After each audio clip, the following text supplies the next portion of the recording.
Welcome to the Horror Hangout, a podcast where film fans watch the best and worst horror movies of all time and talk about them. My name is Ben Errington. Today I'm joined by regular co-host Mr. Andy Conduit Turner. Hello, Ben. How are you? I'm doing well. You took a little breath away from the microphone like the guy who sings Chocolate Rain just then. Thanks. I learned it from the best. Cheers. Plus, we're joined by a very, very special guest. Ygraine Hackett-Cantabrana is a horror film critic, editor at WhatScreenPodcast.com and co-host of the Gore Things podcast. Welcome to the show. Hello. Hello. Thank you so much for having me, and well done for pronouncing my name.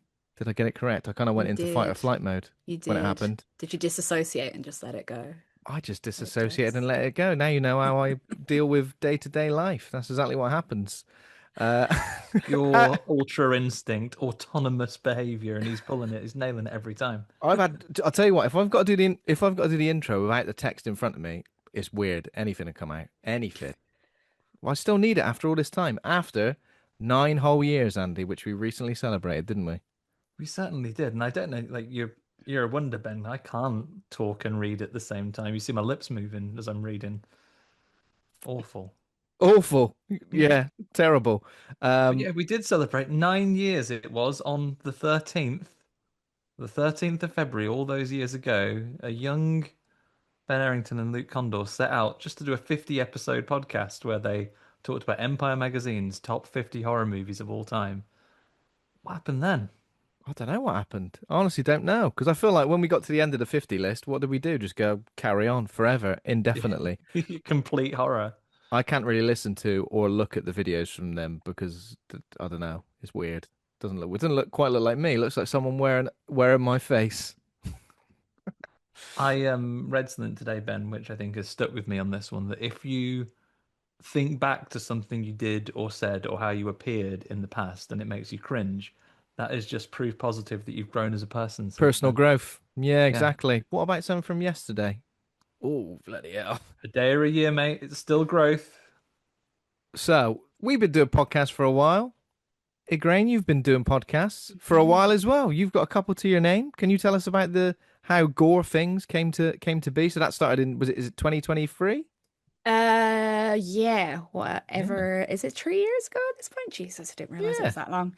Yeah, I was doing another podcast called What a Scream, and I invited who is now my co-host Bradley on, and it turned out we actually had a great laugh and we got on really well and we had this great rapport, and a few people had been like, you need to podcast regularly together. So we thought, fuck it, let's team up. And thus was born Gore Things. We're both massive fans of disgusting cinema, blood, splatter, gore, extreme horror. So yeah, Gore Things was born, and we talk about some really horrible, nasty films, as well as a few more kind of less nasty ones, but mainly everything that centers around blood and gore, as the name suggests. Is that a deal breaker? Pretty much, it has to be gory at least. Well, you'd think so, because it's not like, Gore Verbinski podcast. Only his films. I keep saying we should do a Gore Verbinski to that podcast. He had a go at AI this week, didn't he? We like Gore. Come on, Gore. He's got a new film out as well. Perfect timing. Exactly. Yeah, so just looking at some of the films you've covered. So I'll go for most recent. So most recent, was it Mum and Dad? Fairly recently, 2001 Maniacs. Yeah, Eaten Alive was actually day of recording this. Oh, okay. But we've done like Mum and Dad, we've done stuff like Evil Dead, and then we've also done horrible stuff like Grotesque and Tumbling Doll of Flesh and a Serbian film, and Valentine's Day we released an episode on Necromantic. So oh yeah, I did see that. Yeah the ultimate love story. Not a film we've actually ever done, Andy, have we? No, these guys have got based on just the examples given, really good sort of separate programming. I don't think we've had any crossover that we've mentioned so far. I know, Ben, you're a big fan of the Serbian film documentary. You went to choose and see it while Emma and I went and drank a bottle of soju. But big fan. I don't know about that, but enjoyed it. It always feels a bit weird to be like, I'm a big fan of a Serbian film. Yeah. Well, I actually literally only the other day had to like defend a Serbian film in a way where I was like, okay, I understand everything you're saying, but watch the documentary as well. It gives you a little bit of understanding. But I think kind of people are a bit harsh when it comes to extreme films, which I mean, in some ways it is quite, you know, you kind of understand it because whatever, they're not for everybody. But I feel like they get a bad rap, and everyone's like, if you like this film, you must be a fucked up person. You're like, yeah, I'm fucked up, but not because I watch extreme films, like, you know. So yeah, I think people are a bit quick to judge. Yeah, it's just The thing is, you entertainment at the end can of the day, isn't it? Doesn't mean you're a horrible adulterer if you're watching Love Island all the time. Oh, go on, come and sit down and have a chat, do you? No, it's fine. But yeah, there are so many to be extreme honest, Ben, films red out flags that you even had that much cultural knowledge about what happens in Love Island, I assume. there. There's a new series happening right now. I've been informed. Have you ever watched a film that like maybe was too? Would you say it was like too much? I know. Is it Sallow? That can be too much for some people. No, I am. Yeah, I'm actually a really big so fan of Sallow. Yeah. Like a massive fan of Sallow. No, this is something me and Brad have discussed, that I haven't yet found a film that has like really disgusted me or freaked me out. It's kind of a bit of a white whale of mine. And Oh, that's also what Gore Things is about. It's about like me trying finding to that. find my boundary and my, you know, my limit almost. looking for Has, the line. Oh, that's really yeah, interesting. hasn't happened yet. Hasn't happened yet. Well, you've just gained one subscriber while we were talking. I'm going to Oh, catch up thanks. on these bad boys. Um, and just to touch on what you're saying there, I think it's really interesting for me. Not that I watch anything near the type of like, as categorized, the extreme horror, and I haven't had that much exposure to it. But I find that if I go into the Serbian film as an example again, you can tell an extreme story and have really extreme visuals and so on. But it's for me, it's the creation of the film and the messages behind it that maybe is even more so than the visuals. I, again, growth as a person, cringe watching films which are in no way extreme, but have something which by today's standards is different. Like in original recipe Friday the 13th, they just chop that snake's head off for real. And it's a tiny little scene. It's like, oh, you killed a snake and you can't really do that now. That's just Whoa, cruel in real the life. turtle stuff in Cannibal Yeah, Holocaust Mm, that's is why I haven't watched Cannibal Holocaust because it's like yeah. nothing about the pretend eating of people is that you are cruel to animals who I'm pretty sure didn't sign a contract to be in your mm, film. The Yeah. biggest, yeah, the biggest sort of turn off reaction I've had to anything for a completely different sense recently was not horror, but you know, new Tomb Raider series being advertised. I was like, oh, Amazon, yuck. Really put a real sour note on the rest of what looks like a lovely adaptation of a thing I like. oh, dude, Oh, so money terrible to for you. Bezos. Ugh. Yeah, I think. I mean, I guess extreme horror. My relationship with it is just like the same with any other horror film. Like if I think that the making of that film is not made very well and it's kind of just a bit naff or maybe it's a bit edgy for edgy's sake, like an edgelord the movie, then I get a bit pissed off at it. But most of the time, I'm reading a book at the moment. I don't know if either of you have read this book called Cows. Oh, Heard I of this? love that book. It's so funny. It's pr It's it's so pretty funny. funny. I'm about halfway through. I think it's written really well. But I would say, give me a break. Every scene, I'm like, ah, oh yeah, oh what's that? This in this scene, well, it's a minor spoiler, I guess. In this scene, necrophilia of the cow. If that might have another turn of phrase. Next scene, maybe it'll be a scene to like I don't know, help me get over that scene. Nah, it's this guy and his Yeah. mum. They're eating shit, Yeah. Yeah. and I I go, I I really enjoy the splatterpunk genre of books because oh I yeah, think it's definitely, it's really funny to see like people trying out do it's almost like there's this competition amongst yeah, authors that you've got to outdo each other. And I quite enjoy seeing how far people will yeah. go. I think it's written really well. I just need a break. That's it. Like with a scene, just I don't know what's going on in this guy's head. Is he thinking anything nice? In my little like local town, like there's these, I don't know if you have them where you are, but people make these like outdoor libraries where you Oh can yeah. like donate books so Oh you can yeah, yeah, take them yeah. out. But I'm so tempted to put cows in. I thought you were I'm gonna say you so did. I thought you were gonna say you tempted. did it. I haven't yet, but I'm very tempted. Like, because the cover I have, it's just a cow on it and it says cows. Yeah, And people are going to pick it up and be like, oh, nice rural farming book. I Yeah. genuinely thought, before I really knew anything about it, I was like, oh, horror book about cows. Bet it's killer cows. Bet it's like were cows, something like that. And then after a while, I was like, what the fuck? There's not even any But cows in this. well, there are cows in it. The cows got no manners either, have they? Remember? No manners. Right, mate, fucking hell. Oh, fucking hell, I'm a cow. Anyway, if you like extreme stuff, splatterpunk, or, cows getting fucked, then cows is for you, for anyone out there. But if you're hoping for an exploration of the Isle of Cows, you may be disappointed, is what You you're may be saying. disappointed, yeah. Any other recommendations along the lines of that then? Like Rain? splatterpunk genre. Well, former host Luke Condor writes a bit of splatterpunk, doesn't he, Andy? Does he? I Bizarro did. actually more bizarro fiction. He's like in the I guess. bizarro fiction, I think. Yeah, you're right. Yeah, You're right. Yeah, I it's did definitely read. more I did read comedy. this book called The Bug Collector, and I didn't read anything about like the plot or whatever. And I actually thought it was going to be about bugs, and I was like, "Cool, I like bugs," and it's not. It's not about bugs at all. And I was like, "Fuck my life." These It's about. books. It's about a guy that goes around and like collects every STD known to man. I was just like, Oh. I thought there was gonna Oh. be beetles and Like in a worms and sticker book. ladybirds. Yeah, gotta catch them all, kind of. It'd be really hard to do that because you'd have to, I guess, do you just fuck as many people as possible and just Yeah. hope you catch some, or do you have to find people who've got it? He like goes out and finds people that look like they've got, you know. He's got Look the like symptoms it. up on. He's Well, got the if symptoms up. if He's like, someone's, okay. Bit of herpes nose on the is face. falling off, yeah, like Someone's nose is falling off. Daniela Westbrook. Give, Didn't know you could give her a catch that, to break. be honest.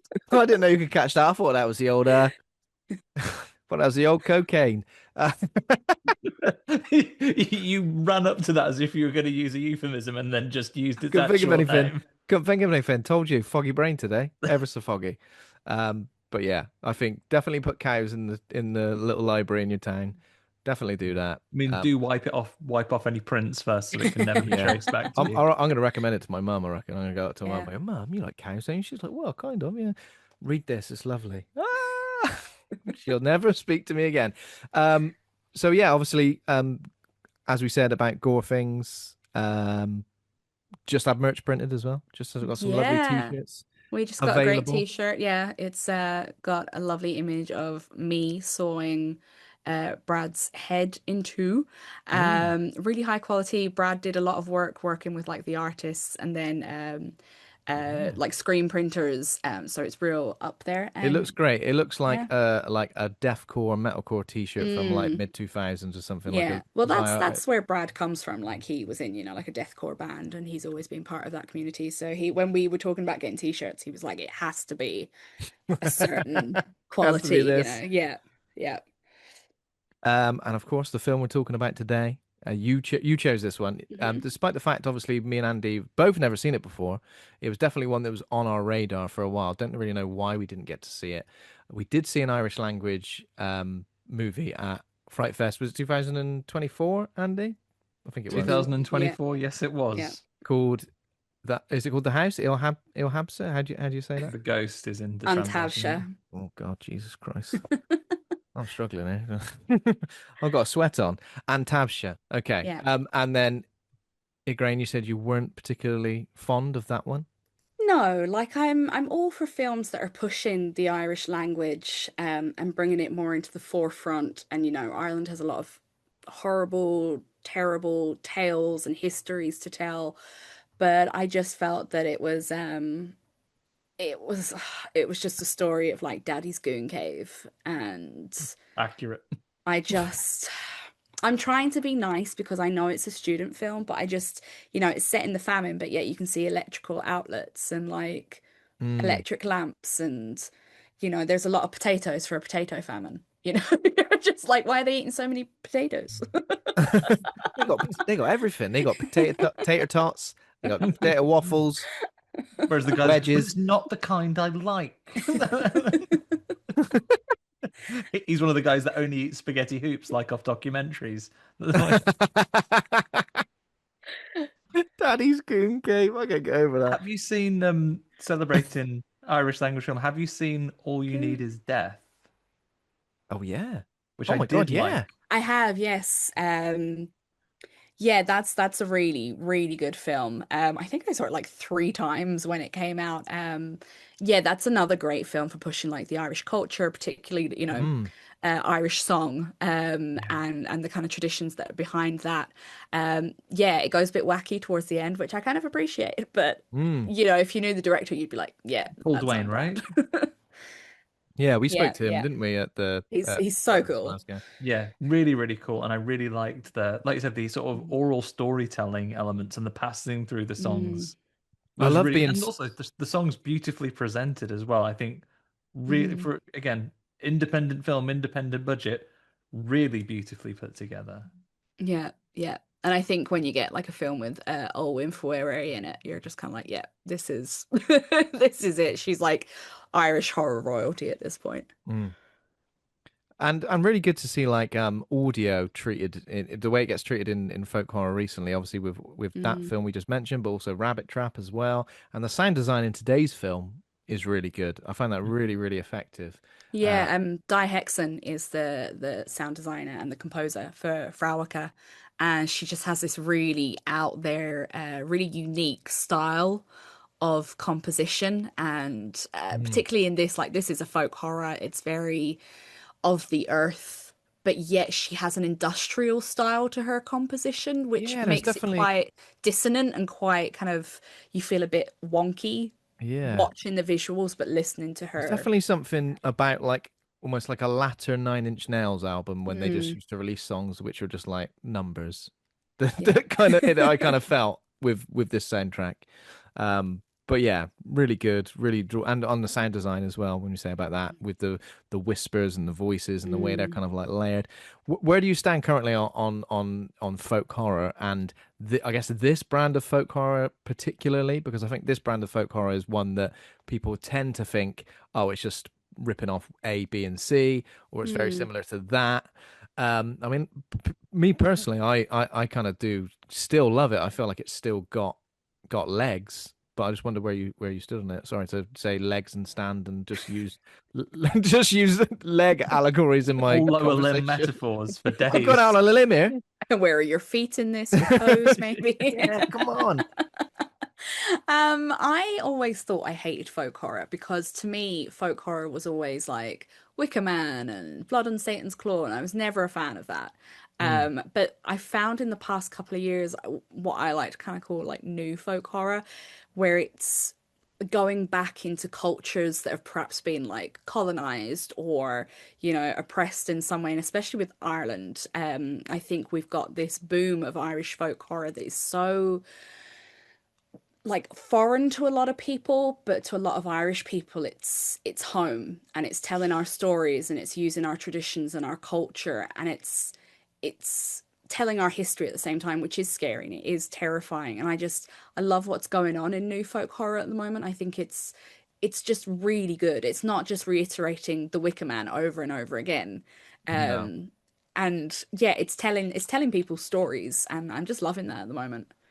Or I guess the Wicker Man is just like tradition is scary. They're gonna murder you in a big old Wicker It's Man. You ain't burnt nice to alive. see it's nice to see some variety coming out Mm. of it rather than just want your crops to grow, burn some Sacrifice. 40-year-old virgin. Sacrifice Sacrifice a policeman. I mean, I'm down with that, but them.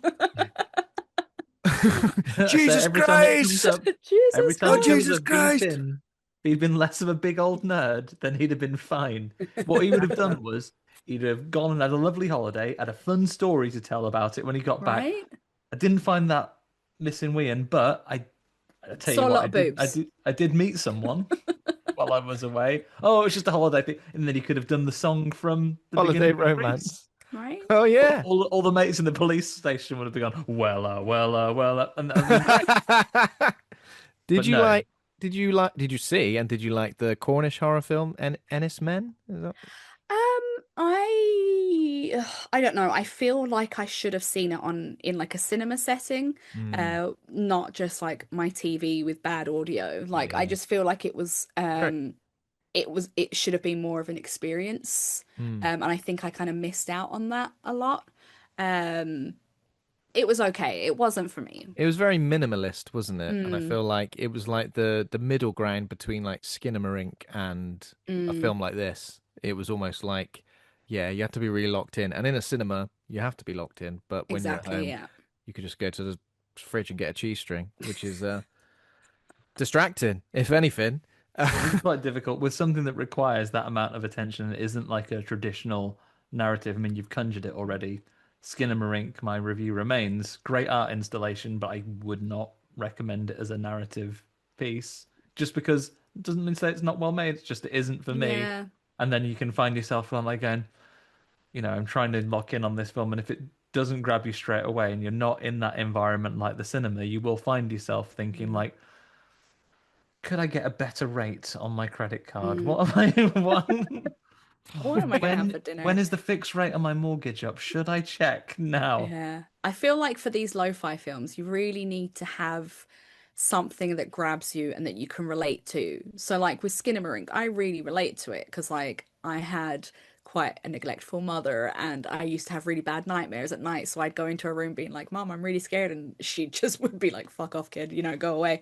So I kind of relate to that a bit. So I found that quite scary. Plus I watched it at like 1 a.m., all the lights turned off, completely silent, and it really gets you. Whereas with like Ennis Men, I was just kind of like, eh. Maybe if I'd have watched it in like an isolated cabin in the Cornish seaside, I would have kind of related with it a bit more. Yeah. I recommend that for any cinema experience. Watch it in the place where it needs to be. My sister went to see Blair Witch Project when it first came out, 'cause she's a good bit older than me. She went to see it and they were showing it in the middle of a forest. Oh, wow. Yeah, that's awesome. That's good. Yeah. That's how you need to go experience stuff like this. My premium watching experience of all time remains the first ever Bristol Bad Film Club screening I went to. We went to go and see a screening of Zoltan, Hound of Dracula, at a mausoleum. Oh, yeah. We were literally sat on like these pews in this little chapel in there, watching a pretty scary film about Dracula's dog. Oh God, yeah, that's it. It's that one. What a time! Man, what a time that is. But yeah, similar experience to your sister as well. We're going to see the Blair Witch, not in a forest, but afterwards. We live quite near a forest, and I find that was we did noise growing up, but then I think one of my friends who's particularly affected by it was like, oh my goodness, it feels like there's almost something sinister in the woods, and it's like, don't worry, mate, it's set in America, so she's not in these woods. You'll be absolutely fine. Yeah. Okay, so before we get into today's film, let's talk a little bit about some horror news for this week.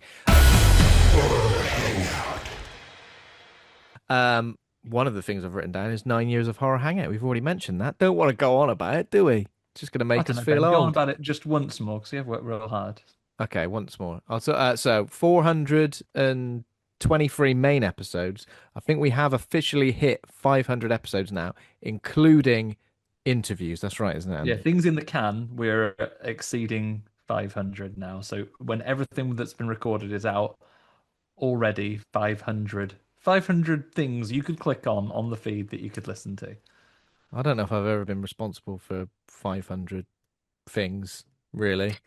But it's pretty intense, isn't it? So about 160 guests / interviewees, 250,000 downloads. Anything else I'm missing here, Andy? Just countless hours of blood, sweat, and tears, Ben. You put in all the artwork together. I don't touch any of that. I don't touch any of the editing. You've done an incredible amount of work, mate. I just watch a film and turn up and chat on like Stephen Bloody Fry. What else is in the news, Ben? Enough about banging on about all the hard work you've done for 9 years. What else? What else is ticking over? Banging on about it. Don't want any plaudits, do you? I was going to talk about Fangoria. The magazine is available in the UK now. Actual physical copies of Fangoria magazine are available. I managed to get my grubby little mitts on a copy of it, which is very exciting. First shop I went into didn't have it in mind. They said, oh, we got 2 in stock, but they've probably been nicked. That's actually what they said. And I went, oh, yeah. Oh, great. Horrors of trying to run retail business in 2026. The death of the high street, mate. Never wonder the death of victims. I did find it. Second place I went, found it. Definitely wasn't in the horror / movie section, though. It was up with a take of breaks and stuff. Very confusing. But now I've got my hands on it. It's got a cover story with Jessie Buckley from The Bride, which is very, very exciting. Looking forward to giving it a read. I know what you're like there, Ben. You're a completionist and you're a collector, which I'm not saying as negatives. But now you've done that. Now you've broken the seal. This is going to be like Pringles to you. You're going to be scouring the earth for every issue that comes out. Yeah, maybe you're right. Any readers here? Do you guys read like the actual magazine? Do you, the website, the digital version? Uh, No. I mean, if Amber T, my friend, has Of done course. a article, she did a really good one on Bone Temple, which was really interesting. She is shouting Uh, from the rooftops how much she loves 28 years later and the Bone Temple, she which is is good. flying the flag She is flying for the flag Samson's dong. for Samson's dong. She's gonna kill me for saying that. Slightly less of Samson's dong in the Bone Temple, though, right? That was our only negative point. It's swinging. It's swinging around on a serious axis though when he's running. I That's think what I they kept made it thinking. smaller in the Bone Temple, didn't they? To change the season. I think it's a bit colder, is it?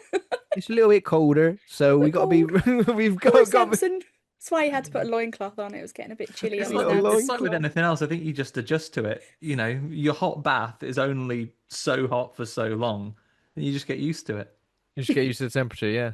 Yeah, Have you're you just got? used to the size. You'll watch it when it comes out on home video release, and be like, oh look at his normal size dick. Look at that guy's normal sized dick. I said. That's normal to me. All right. That's normal to me. Not nothing eye-wateringly large about that. Yeah, Um, exactly. You're just adjusting to the new norm. Mhm. there is a teaser trailer. Moving swiftly on. There's a teaser trailer for a film called Obsession, which is coming out soon. Written and directed by Curry Barker, who directed that short Milk and Cereal. We both saw that, didn't we, Andy? We did. Yeah. I Have liked you seen Milk and Milk and Cereal. Cereal? Big Rain? I think I have. That's the one about the serial killer, isn't it? Yeah. Like, Yeah, like yeah, it was on YouTube, was it? yeah, Yeah, it was on that's right. YouTube and it was pretty short and Yeah. it was like quite low budget and yeah. But Yeah. Quite effective. Good character work. yeah, in the movie, after this is Obsession, after breaking the mysterious One Wish Willow to win his crush's heart, a hopeless romantic finds himself getting exactly what he asked for, but soon discovers that some desires come at a dark, sinister price. This sounds like an episode of Friday the 13th, the TV show, Andy. Well, in that case, I'm in. They love in that TV show forcefully making someone fall in love with someone, right? Forcefully making someone fall in love with someone, or something which is something you would definitely want, but comes with a terrible price. Case in Mm. point, do you want your baby not to die of a birth defect illness? Yes. Here's a magical crib that will allow them to live. Unfortunately, it is a crib that was on the Titanic when it sank, so you do have to drown 7 people to death for your baby to live. Oh God, that's not this film Obsession, is it? That's I mean, it Friday the could be. 13th. We haven't seen it yet, Ben. I'm assuming. So I haven't watched this trailer yet, but I'm assuming that I don't know if anyone's seen this trailer. Yeah. Assuming that the person who gets to win their crush's heart, the person who they put it on like becomes horribly obsessed with him and tries to Doesn't get give it. too much away in the trailer, but I think that's what we are drawing from it. That sounds like that's a realistic sort of relationship. Oh, you're obsessed with me, aren't you? Bloody leave me alone, for God's sake. 2 minutes ago I was into you, and now I'm not. This Horrible. only likes the thrill of the chase, and And that's the now, thrill of the chase. Not interested. yeah. As Curtin Oh from well, this country said, he said, I'm not going to throw any more bait in there when the fish is already in the net. yeah, that's what he's on about. Yeah, so we're gonna see what happens just there. Yeah, it looks good. We got some good trailers this year. It's stacking up very nicely. Yeah, definitely. And the last piece of news I've got is that Mike Flanagan is apparently going to be overseeing a remake of The Mist. Now, this has got some a mixed bag of reactions online because people are going, "Well, Mist is all right. Mist is fine. Don't touch The Mist." I guess the reason he's doing Carrie is because the last version of it with what's her name? What was her name? Grace Moretz, Correct. someone who Yes. you must always triple name. Always triple name them. Wasn't great, and then and doing the Dark Tower because the Dark Tower movie wasn't great. The Mist is a bit weird, a bit left field, isn't it? It's a bit like, huh? I don't know. It's How not do the you guys most feel about this? beloved adaptation, but it has our Lord and Savior Tom Jane in it. The horrible lady who is like the cult leader at the supermarket is great. The Shermanator is in it, gets slurped off under the doors. Creature effects are really good. As Horrible, the horrible bleak ending. yeah, That's all you need. I don't know why we'd need to unless we're gonna like expand the universe in a way or expand the world. I don't know. I just feel Mike Flanagan's going to come in and make everything this massive monologue. Oh yeah. Like, I don't know. I'm not a Flana fan or whatever they call them. I just think he needs to cut the umbilical cord with King. Like, just give up. Like, Yeah. can he not do it? Like, I was actually quite a fan of Chuck. What's that film called? Chuck. Life of Oh, Chuck. Life of Chuck Yeah, with that's it. yeah, I've not seen that. Yeah, I quite liked it. It was one of my top films of last year. But I just feel like the Stephen King thing just needs to. Yeah. Can he You do it? Like, I rest. know he's doing the new Exorcist film, isn't he? And even that, I'm like, oh, do we have Yeah. to? Like, do we have to? I don't know. Just like The Mist is a good film. Leave it alone. Give Yeah. over. Yeah. And wasn't there a? I know they didn't finish it. Was there one or two seasons of a Mist?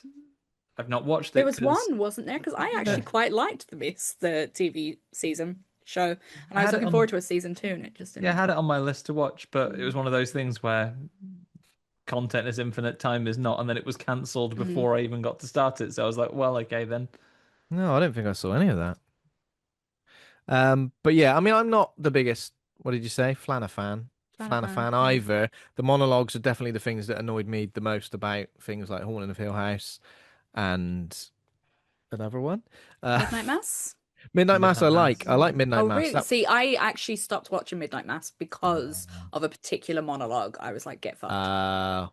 Get fucked. Get But fucked. my that was my problem with Bly Manor, wasn't it, Andy? If you remember correctly, Yeah, I you hate didn't like a monologue in Blind Manor? people bloody yapping. Mm. Stop monologuing at me in my face. Give someone else That's a a, it, chance to it's speak. almost like you've got a double-edged sword though, because what he's done is when I think of the Mike Flanagan projects when he really got big, like Hill House, he was obviously a well-known director before then, but that's when it went super mainstream, I think. Mm. And what things did people really latch onto with that? It's the hidden ghosts and the scares in the background, the lingering scares that he's able to pull off in camera and so on. And then also what became remarkable for people who aren't just tuned into the scares and the horror were the almost stage level interactions between two characters, the monologues, the big emotional things, and then effectively once they become your hallmark, you do them until you live long enough for them to become your villain, right? And it's cooking, and then the people that have turned off it now, you stopped watching one of the programs because of it. Now you're dreading it in a new Yeah.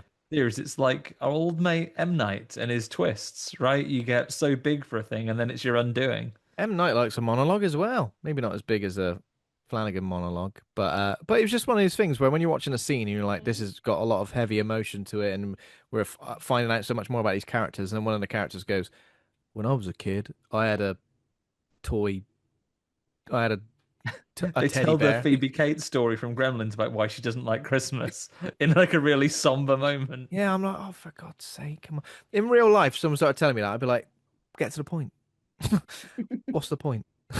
Please. That's rude. This is man. life or death. This is life or death here. What's going on? And also, ghosts in the background.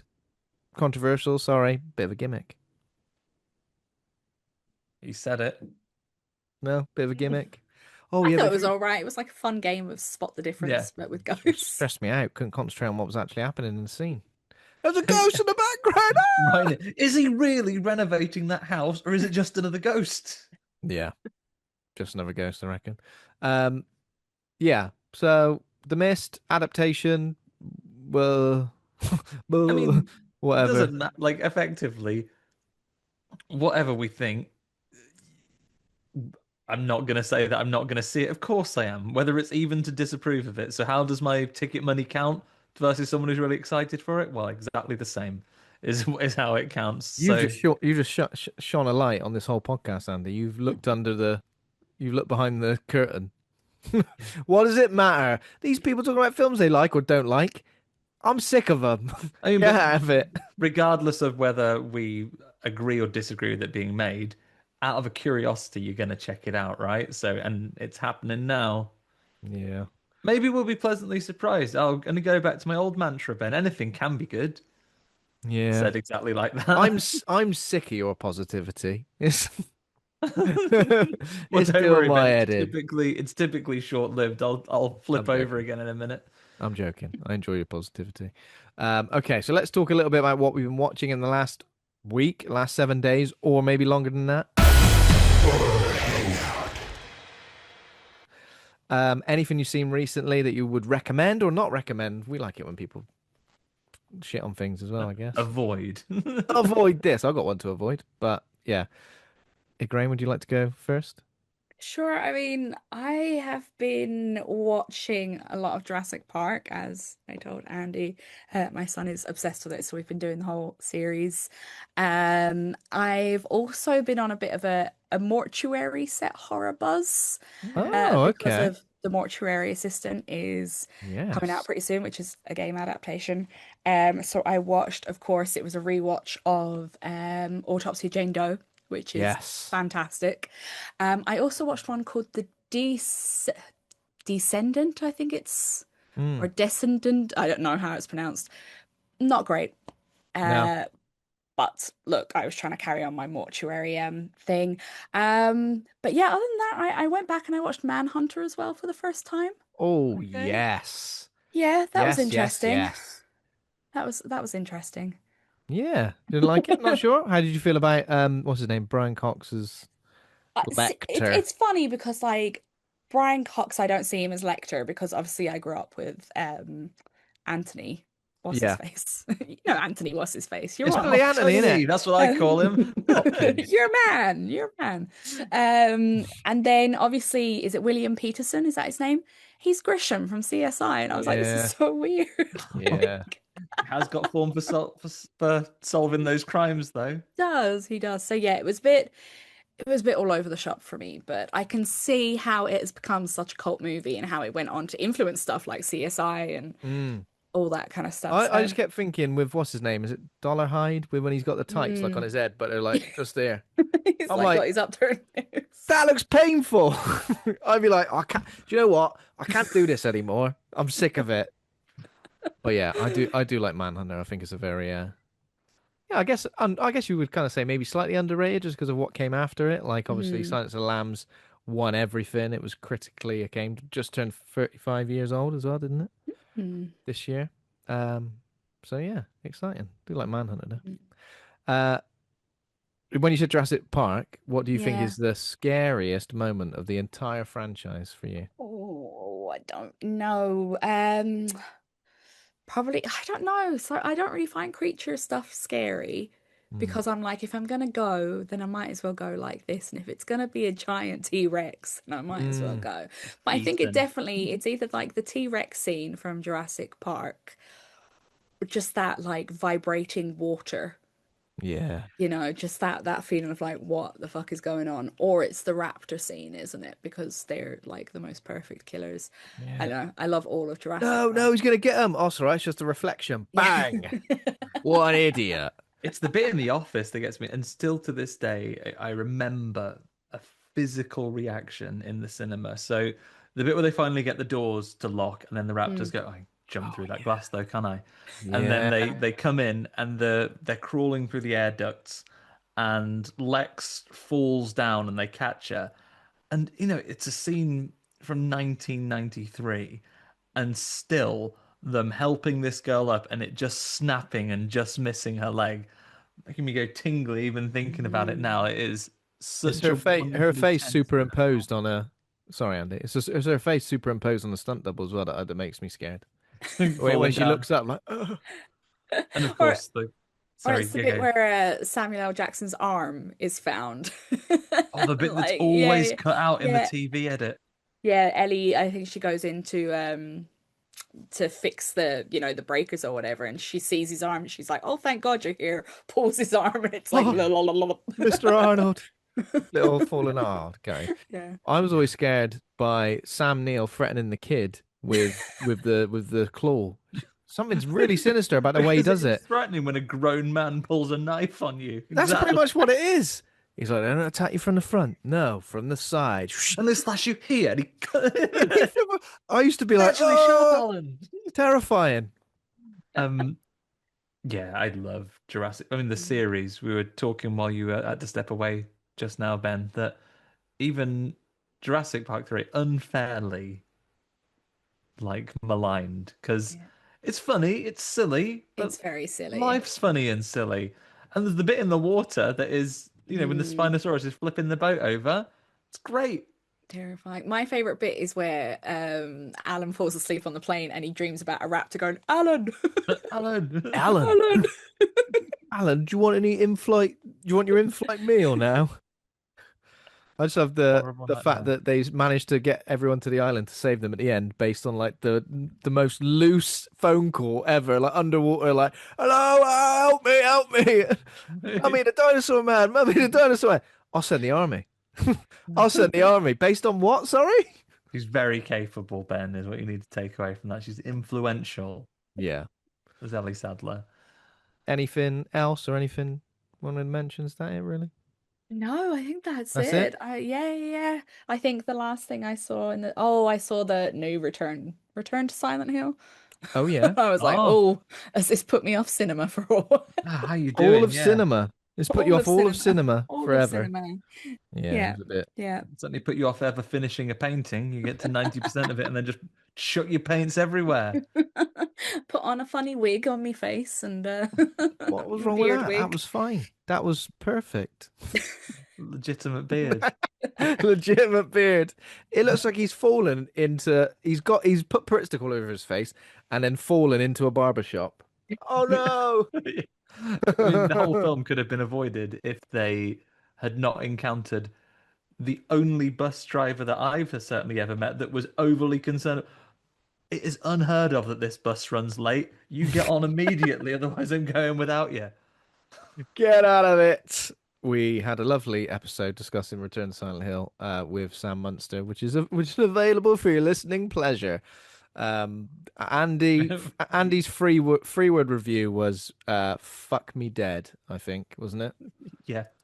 Better Only than- after establishing that it was nothing personally against the film's creators. Oh yeah, you had to put that in there, didn't you? I reckon have a go at them.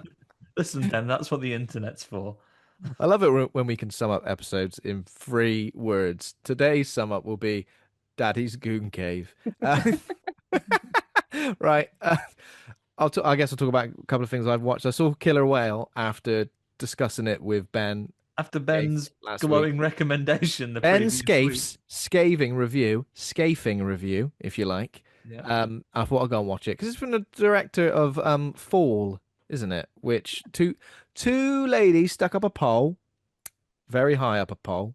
To be fair, they did go up there on their own. That wasn't I like tell you what, this film's the fucking same. It's the same as that.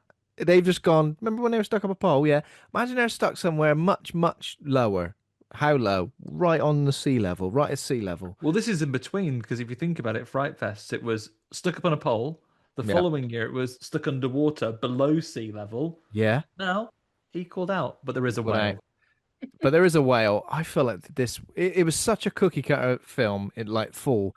And again, minor spoilers for both of these films, but sinister secret between 2 friends that is slowly unpicked throughout the film. Oh, okay. Has someone Great. topped off with the one's partner? No, not quite that, because that would be the same. Very similar, though. Very Are similar. they? No. Go and watch it, Andy. I want you to suffer too. I want to guess. I feel like the film. Have you seen that shark film? Sorry, when you were saying like 2 women trapped with a killer whale, whatever, it made me think of that shark film where someone gets impregnated by a shark and she bursts out like little shark people. And that's what I Oh, kept I thinking haven't about the seen killer. that. I can't remember what the Have you made this up? No, I swear to Christ. I absolutely swear If to you make me Christ. Google this and I end up on a list. I will Google it for you because I'm sure I'm on a list somewhere. Is that a dream or is that like what No, really happens? it's real. I swear. It's She not one of like the 47 meters down ones, is it? Because there was a couple of no, sequels she to that. like gets impregnated by this shark or whatever, and then she gives birth to all these babies, and they like are trying to kill these babies. She's like, "No, my babies." Does the shark stick around or is he a deadbeat dad? I think That's what what I you're wanna doing there, know. Ben, is you're putting human morals onto a shark. I mean, Yeah, that's that's ignorant of you, not them. Yeah. I would say Killer Whale, I feel like it could have had so much more to say about like animals in captivity and stuff like that. It tried to like develop a relationship between this woman and this killer whale. Like the killer whale would go, "I remember her. we were best buds. But no, and there's some really dodgy. I guess it's green screen. It looks really dodgy. Where I'm like, come on now. It was just a bit boring. That's all I'd say. I can't find it, and now I feel like I imagined it. Just a Please tell dream me what you you had. searched. What did you search? I searched shark film where a woman gets impregnated by a shark. And Google don't know. Oh, Google doesn't It'll know. be all the sponsored responses. You got to I'm watch out. annoyed. I'm annoyed by that though, because if that does exist, I do want to watch it It immediately. does. It apps. I've definitely seen it because why would I invent a shark film? Like shark films are not And if it my. turns out that you have dreamt it up, then get that made Original character do not steal. ASAP. It sounds great. Yeah, Killer Whale was not great, unfortunately. Is it is it one of the Sharknado films? Maybe that It sounds. might have been, Yeah, but there's a lot of Sharknado films. I don't Could have been one know. of them. Was it Tara Reid who got impregnated? Impregnated by a shark. Oh God. Uh, what else? Oh yeah, I also watched Bride of Reanimator.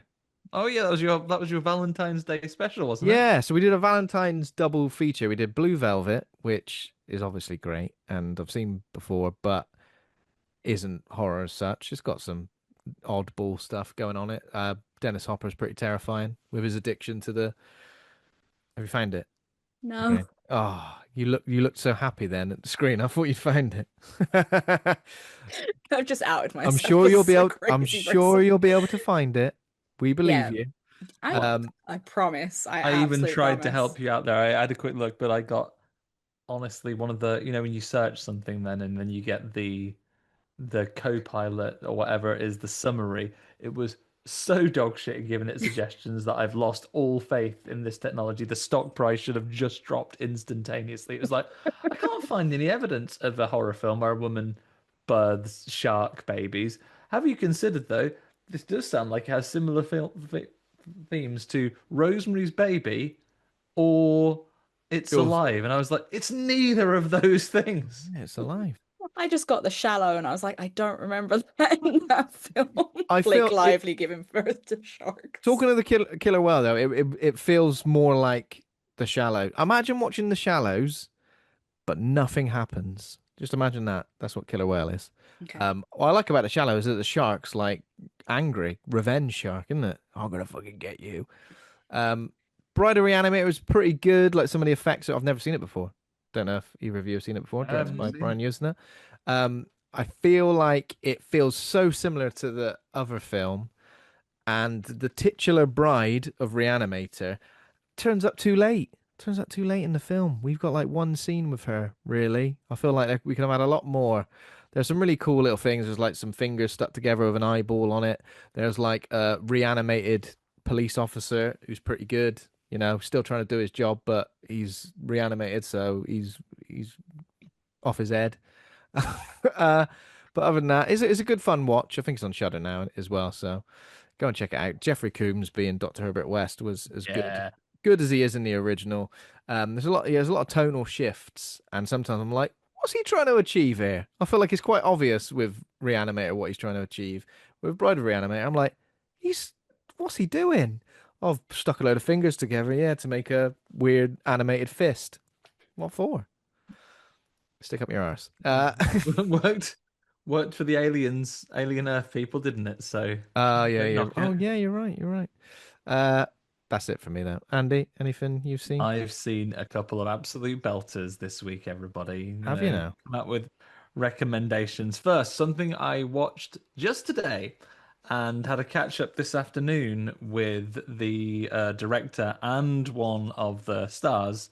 I saw Plankenstein, which is a bit like we were talking about all the promotion of first Irish language horror movie that came for a couple of films at once. I have great faith in their claim in saying this is their first surf-based horror B movie. I think that's a fairly safe claim. So it is about a cursed surfboard that does a load of murders. So it's got elements of rubber to it, and it's got that really independent feel that you get from beloved holiday film Jack Frost. And you know what? I Ah. will always turn up for a film that was made for 8.5 grand Oh and wow. Yeah, their own. They spoke to the guys behind it. $8,500. Most of that spent on feeding people when they were on set. It is talent who volunteered. It is friends doing friends favors. It is getting things from the thrift store and making it yourself and going to garage sales and putting it together. Don't expect the world of effects, but do expect a lovely fun time. And you'll hear this in my interview as well. The other thing I quite liked about it is that they really, I'm not from Hawaii. I've never been there. Although, as you'll hear, we've now been invited, Ben. Yeah, like it's done without the rounding off of local dialects to make it really accessible for everyone. It uses genuine local slang. It uses like the people speak how they would speak naturally. It's something they were very keen to actually retain in the movie. It's silly. It is fun. I found myself laughing out loud at several points. Once I get Surf's Up Cthulhu off the ground, Ben, we get this team involved. Surf's Up Cthulhu sounds great. Has there been another Um, surf-based horror movie? I mean, I saw the Nicolas Cage movie, The Surfer, last year. Not I mean, horror, but and the surf Nazis must die, but that hasn't got. It's not the. It's not the. It's the Nazis that are bad in that. Spoilers, not the surfboard. Yeah, that was a lot. It was a lot of fun. Support independent horror. It's on all your platforms. You can watch it free with ads on Tubi if you want to. It is. Oh yeah. It's a fun little watch, and they were very nice. Keep an eye out for that interview. I think it's going to go up next on the feed, isn't it? So Awesome. have a little listen to that. Anything else? And the other one I watched, I'm obviously been in like a real B movie vibe. We heard from the folks behind it not long ago, and we were lucky enough to get a screener, so I've watched it. It's not why I'm promoting it. I'm talking about it because I loved it. Vampire Zombies, from space is a comedy horror movie. Michael Stasko. Hopefully, we'll catch up with Michael in the coming weeks and have a chat with him. This is, I'm going to read you the synopsis of this, a batty new comedy that's guaranteed to suck. From the depth of space, Dracula has devised his most dastardly plan yet, turning the residents of a small town of Marlow into his personal army of vampire zombies. Say no more. It is entirely in black and white. Lloyd Kaufman cameo. There is laughs at like genuinely. I go into a horror comedy and I not necessarily a laugh out loud type of person when I'm watching a film just on my own in the house outside of a social environment of a cinema. I had to stop several times. Genuinely, really, really funny. Like I love the lore and like loads of cool little cameos in there as well, which I shan't spoil. But it is really, really fun movie, quite hilarious. Like plays it absolutely down the line, super straight. Like the people in this are not acting as if they're in a comedy movie. They are acting as if they're in a serious movie. They play it so seriously, but like all those wonderful B movies with their age that has made them now really, really funny. I bloody loved it. It was great. Well, there we go. Only when you've seen the local greaser having a fight with just a pair of his friend's animated legs, a full-on martial arts fight with them, while the while the separated upper part of the torso shouts on instructions to the legs of how to fight this guy. Hang on a minute, that happens in Predator Badlands, doesn't it?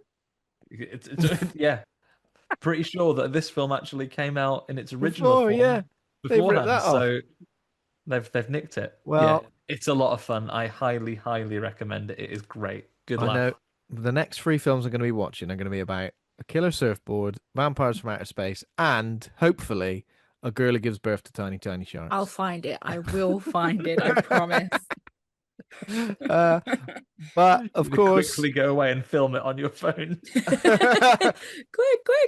This is great. They look like Wake goldfish. up, kids. Okay, but we've all watched a different film, which is the film of the week, of course. And I've forgotten the pronunciation of it already. Fréwaka. Fréwaka. There, I got it, didn't I? Is an Irish. So Fréwaka is a 2024 Irish folk film, easy for you to say, horror film written and directed by Aislinn Clarke. Mm-hmm. Okay. The second name. It stars Clare Monnelly, Bríd Ní Neachtain. Bríd Ní Neachtain. Oh God, I like it. I like the face you made. The face you made was like close, when in fact I was miles away. And this one's even easier. Aleksandra Bystrzhitskaya. She plays the Ukrainian lady in the movie, doesn't she? Got a nod for that, Ben. Well done. A young woman named Shu is a home care worker assigned to look after an elderly woman, reluctant to be cared for. She shows signs of superstitious behavior as well as a belief that preternatural entities have abducted her in the past. So what have we got in terms of reviews? 6.1 out of 10 on IMDb, Rotten Tomatoes, 96% critic score, 72% audience score. Letterboxd 3.3 out of 5. We've got some choice reviews from Letterboxd here. Number 1 from Mike Flanagan. That's right. The main man himself, the Flanafan. Same. Excellent horror tale that burrowed under my skin early on and stayed there after the credits rolled. In brackets, needs more monologues. 3.5 stars. He didn't say that. Of course he didn't. Bobster Bob says, so great to see Irish folklore, Catholicism, and treatment of women and mental health in Ireland translated into horror. 4.5 stars. Josh Rowley says, atmospheric, creepy, cryptic. And Jane Firehorse says, lots going on in this film, perhaps too much, but a blend of folk horror and a bit of Hail Satan and some social realist horror thrown in for good measure. Yeah, that sounds pretty nice, doesn't it? It sounds lovely. Why did we choose this particular film, Ygraine, for this episode this week? I feel like it was a film that kind of got a little bit overlooked when it came to people discussing it.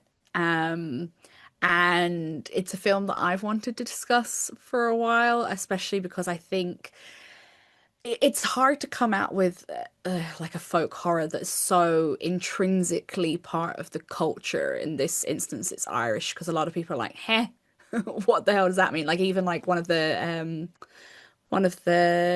reviews says, "Oh, it's Hail Satan." It's like, no, that's not what it is. Like, so I kind of want to be the voice to be like, oh, I want to talk about this and kind of explain a little bit. And That's good. It's a great film. I love Aislinn Clarke. I'm a huge fan of her.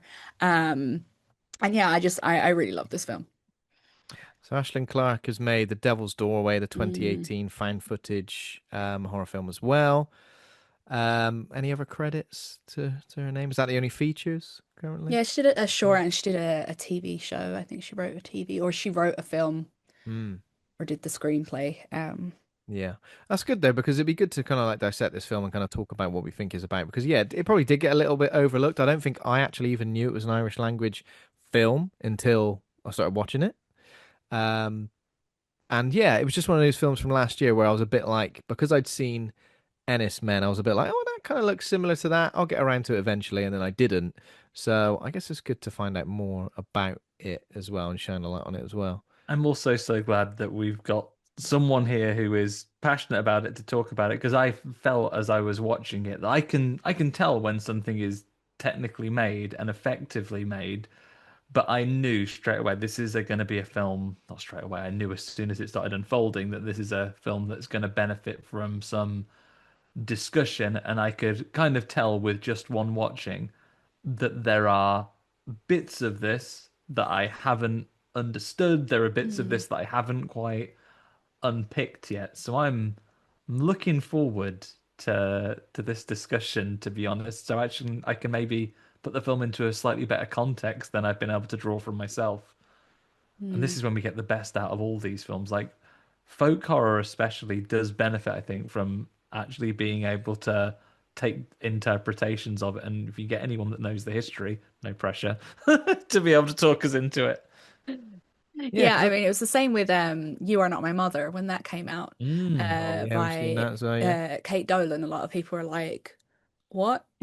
And so it kind of, there was quite a few podcasts that I was on talking about it, and I was kind of like explaining everything, and they were like, oh, now we get it. So it definitely Mm. helps, like having someone within that culture, which I guess is the risk you run when you do a horror film or a folk horror film so set in a particular place, that you do run the risk of alienating a wider audience. But I kind of hope that Fréwaka appeals even to like international audiences as well. You have to hope that people have the curiosity, if not Mm, anything else, just to give it like a chance to actually find an audience and mm, explore it a little bit, because it's very true. And I think when I was the one thing I have thought about is that when we see folk horror stories like this, they are primarily played pretty straight. And I was thinking about it earlier on, like maybe you'll pull out half a dozen examples now and it'll be entirely quashed. But most of the folk horror that I have certainly encountered, be it sort of Western or Christian or lots of countries, it all tends to be played fairly straight, fairly seriously. You don't get the same kind of exposure as you would from, your most popular and iconic myths and legends, your vampires, your any kind of sort of changeling type of creature, your werewolves and so on, which you've now expanded to getting, the horror comedy edition, or the one that really plays with the rules of what these creatures or legends are. And I wondered for a moment, why is it that we always play them quite straight? And it's probably, if nothing else, down to familiarity. We know those stories so well that people have begun to twist on them. But these folk horror stories, it's probably the first telling that someone is ever going to see of them. They haven't exhausted their direct telling yet. Mm. yeah, I completely agree. And I think with a lot of, like I kind of said before, a lot of these folk horror tales are told from cultures that have been colonized, or, Mhm. a lot of their stories or their beliefs have been lost, their languages have been pronounced dead. So it's something that's got to be handled quite carefully at the same time. And so you can't really go in with, Dracula's dog, for Yeah. instance. You've got to handle them quite respectfully to a certain degree as well. So I think that's why it isn't as expansive as, say, other creature Yeah. style Give us horror 100 films. years. Give us 100 years. Yeah, And there'll exactly. be the wacky version of. I guess like on the surface, it's just old lady with dementia. There's some sort of secret. They were going to unpick this secret. There's going to be something scary. That's what it feels like on the surface. I feel like that's why perhaps not saying people have stayed away from it, but maybe that's why people didn't flock to it, and maybe it wasn't in as many conversations because the folklore side of it was maybe forgotten. Just because on the surface that kind of story, because on the surface it was a kind of like, I don't know, Saint Maud or Mm. Relic, or somebody goes into somebody's house, and it's that kind of story, and that's what it kind of felt like on the surface.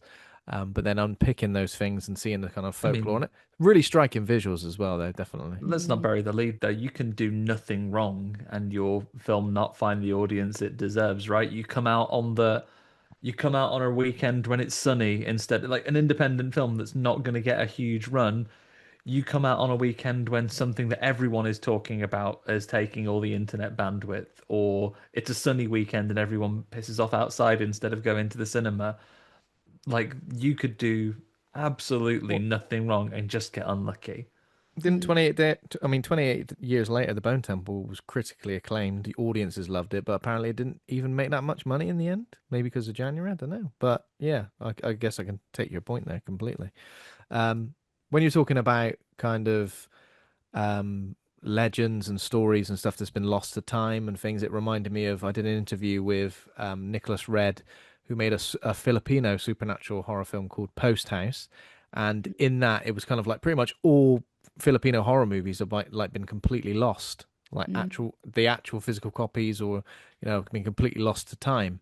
And that kind of made me think of that in a way, another culture that's kind of experienced those things, and lost them as well. Yeah, Um, I actually really I really enjoyed Post House. I thought it was Post House is great. Great. Yeah, I feel like we've fantastic film. we've had a few kind of like films in the J horror mold, I guess you would say, over the last few years, and I feel like that was great because that's probably like the most unique visual of like a creature or a ghost or a supernatural entity, not just somebody with hair in their face, which I like as well. I like it when these ghosts have got their hair in their face. Just have a comb out of the way. But yeah, Post House was great.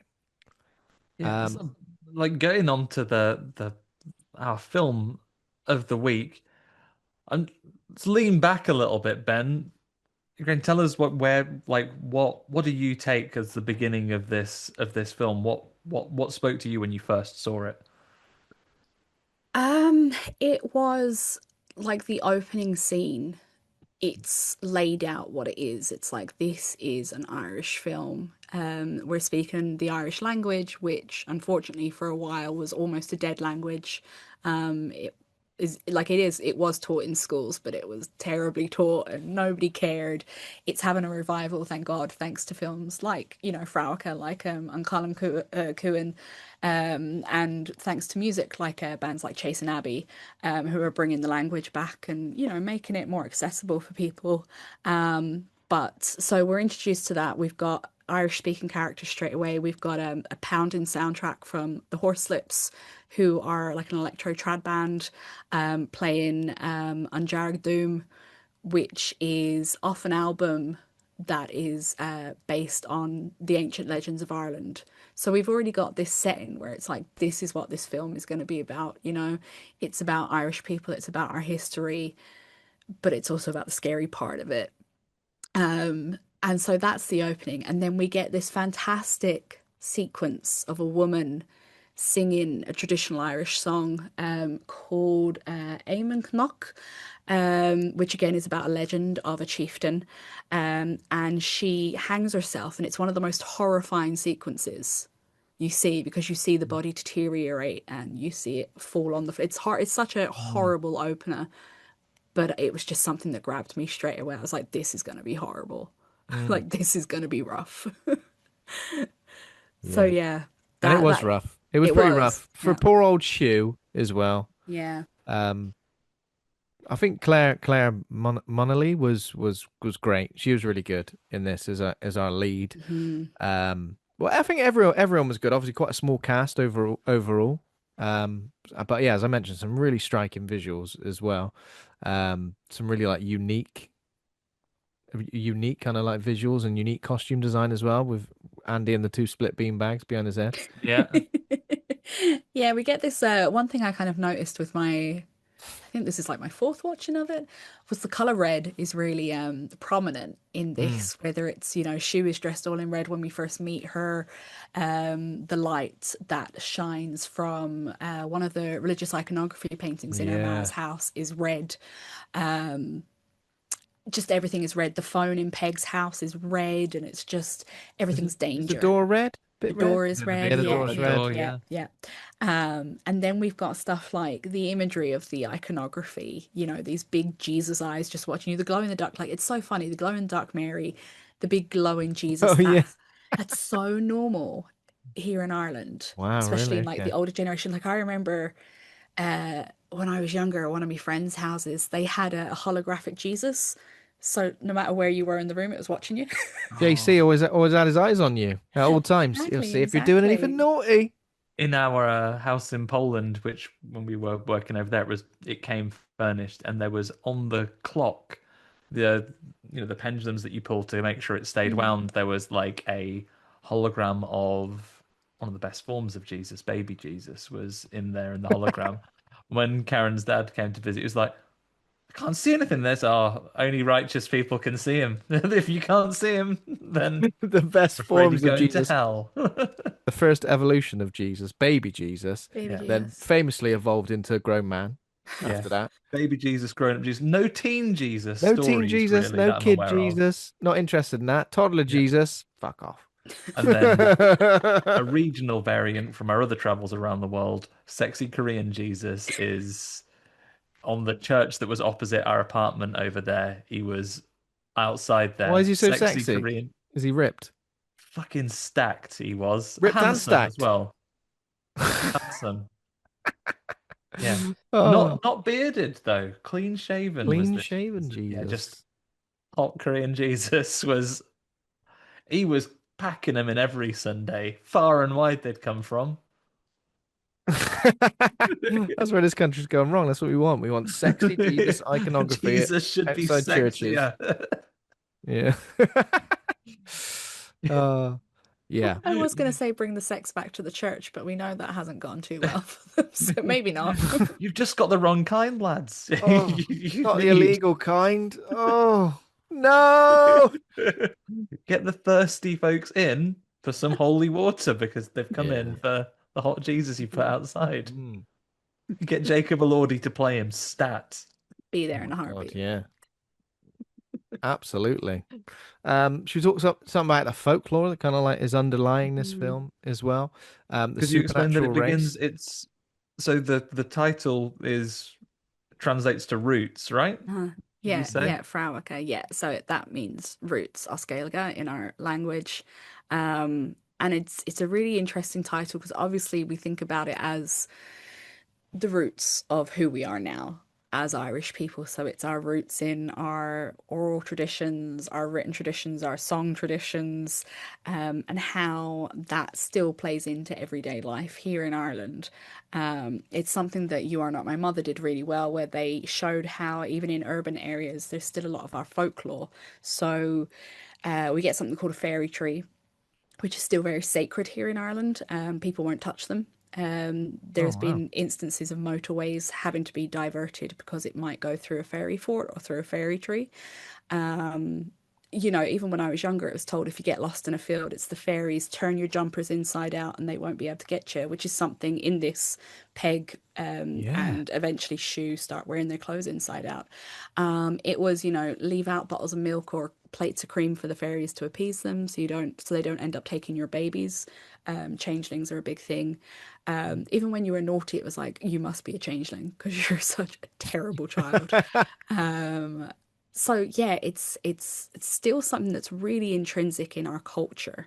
And I really like the way, especially in rural areas, and I really like the way that is shown in Fréwaka and how even though our roots have tried to be buried, especially by our colonialist history, they're still very prominent in, if we're going with the tree analogy, our trunks and our branches and our leaves. And also, I kind of I like the way that the roots are signified by also our history. Ireland has a very dark history when it comes to its treatment of women and children. We've got stuff like the mother and baby homes. There's this big inquest going on at the moment where babies were discovered in a septic tank. So these were babies born out of wedlock, and the church threw them into a grave and tried to bury it all up. So very dark. Women, their babies were just taken away from them, which is shown in this film. Peg has a baby that's taken away from her. And yeah, it shows the deep rooted darkness that Ireland is still kind of recovering from. We're still kind of affected by that generational trauma because it wasn't that long ago. I think it was only 1996 when the last mother and baby home shut Oh, down. wow. Okay. We've also had a really hard time when it comes to getting reproductive rights for women. Abortion was only made legal in 2018, and we still can't actually access abortion readily. It's still really tough. A lot of women still have to go abroad to get an abortion. Divorce was only made legal in early 90s, late 80s. Condoms were only made legal in, the late 80s, early 90s. So yeah, we've got this real deep rooted generational trauma still going on, and Peg has this great speech about it, how it's always the women that has to deal Yeah. with things, whether it's birth, marriage, or death. It's something that we always have to shoulder. And I just love that is also rooted in this film. Yeah, already my appreciation of this film has elevated. You've talked for 2 minutes on that there, and there are things that just watching it at a surface level and one watch, and again, I know folk horror of all subgenres of horror is the ones that benefit from watching as many times as you might be watching a Jurassic Park film recently, but like it is Alan? No, sorry. but yeah, That's about generational tremendous, trauma as well. insight. for understanding where all of these things come from, and when you have filmmakers that very skillfully can bring these things to the front, particularly in a modern climate in countries where people are threatening these not that long ago in history won rights of people, and there's there are forces that are attempting to walk those things back, to take us back to some of those darker times. I think it is tremendously important to kind of surface these messages right now, as more so than any other time. Yeah. Another great thing about Fréwaka is even though they're like, so the beings that Peg is scared of are called the She, who are from like the other world. And even though she's like, they're kind of, they may steal your children, they may steal your women, but look, we're still going to celebrate our culture. And there's, we get the icon of the goat everywhere. And I'm sure a lot of people are like, what is with this goat? Like, what the hell? Black Phillip's got to keep finding work somewhere. He's been typecast, I will say. He's been typecast. Creepy goat. Make him a goodie in something. Make him the hero in a film. Come on. So the goat in Irish folklore represents fertility and abundance, and it's usually used to kind of represent Lunasa, which is one of our festivals in August, which is about the harvest and bountiful and plentiful. And the god Lu is obviously associated with Lunasa, and I think that's who it is at the end. Okay. People like Satan, I think the god Lu. I see. Yeah, because he's kind of like the king. I bet he gets mistaken for Satan all the time. You know what? These horned gods, they get a rough time of it, don't they? They do. Like, this fucking my Christian own person. I'm my own person. Someone's gone, right, what's the nearest Christian allegory I can place on this? Yeah, absolutely true. I was knocking about well before Satan. Soaring off his horns like Satan. I did it before. And then he'd get Hellboy instead. Stop it! Stop it! Then fucking Loki comes along and they're like, fuck Marvel. But yeah, we also get the iconography of the Wren boys, who are the straw hat fellas. Yeah. But it's kind of weird because they're usually kind of shown around Christmas time on St. Stephen's Day, which is like the day after Christmas for us. They go around looking for money. And they represent the wren bird, who is like the king of the birds, but he's also a bit of a trickster. So it's kind of weird that they have like both Lunasa iconography and Christmas iconography. So I guess I don't know whether that was to maybe kind of like make it seem timeless, a bit confused about where she is and at what time of the year she is. And so I like that. I know a lot of people are like, oh, it had a lot going on. I'm like, yeah, but it was supposed to, like, have you been to an Irish celebration? Oh, right. It's one of those things, it's how you approach it differently. Those people thought, oh, it had a lot going on. But yet they were like, see this person in the background of this Marvel film? They're actually the grandfather. Like, it's not the same. It's different. But the principle is the same. You're putting layers of stuff in there for other people to appreciate. Like, you don't have to engage with every moment or every frame or every background bit of symbolism of a film. You can watch it as a straightforward story of is this person helping someone with mental health while she has mental health struggles of her own? Yeah. Or is there something you could watch it just on that basic dichotomy and exploration, right? But if you have the background or you're interested to learn in it, there is so much more you can get from it. We don't have time to go into it now, but you reminded me of the story of the wren being the king of the birds. One of my all-time favorites. I love it. Every time I see a wren, I always tell my wife, you know why they sing so loudly? And we actually had a really horrible cultural tradition, though. They would catch a wren, kill it, and impale it on a holly bush. They don't do that anymore. They definitely do not do that anymore. But they're doing the eagle's work for him. Come on.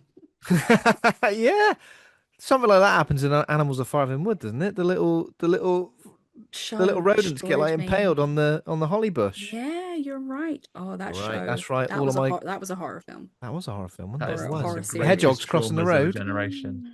And when the foxes would fight, it was, oh my god. Yeah.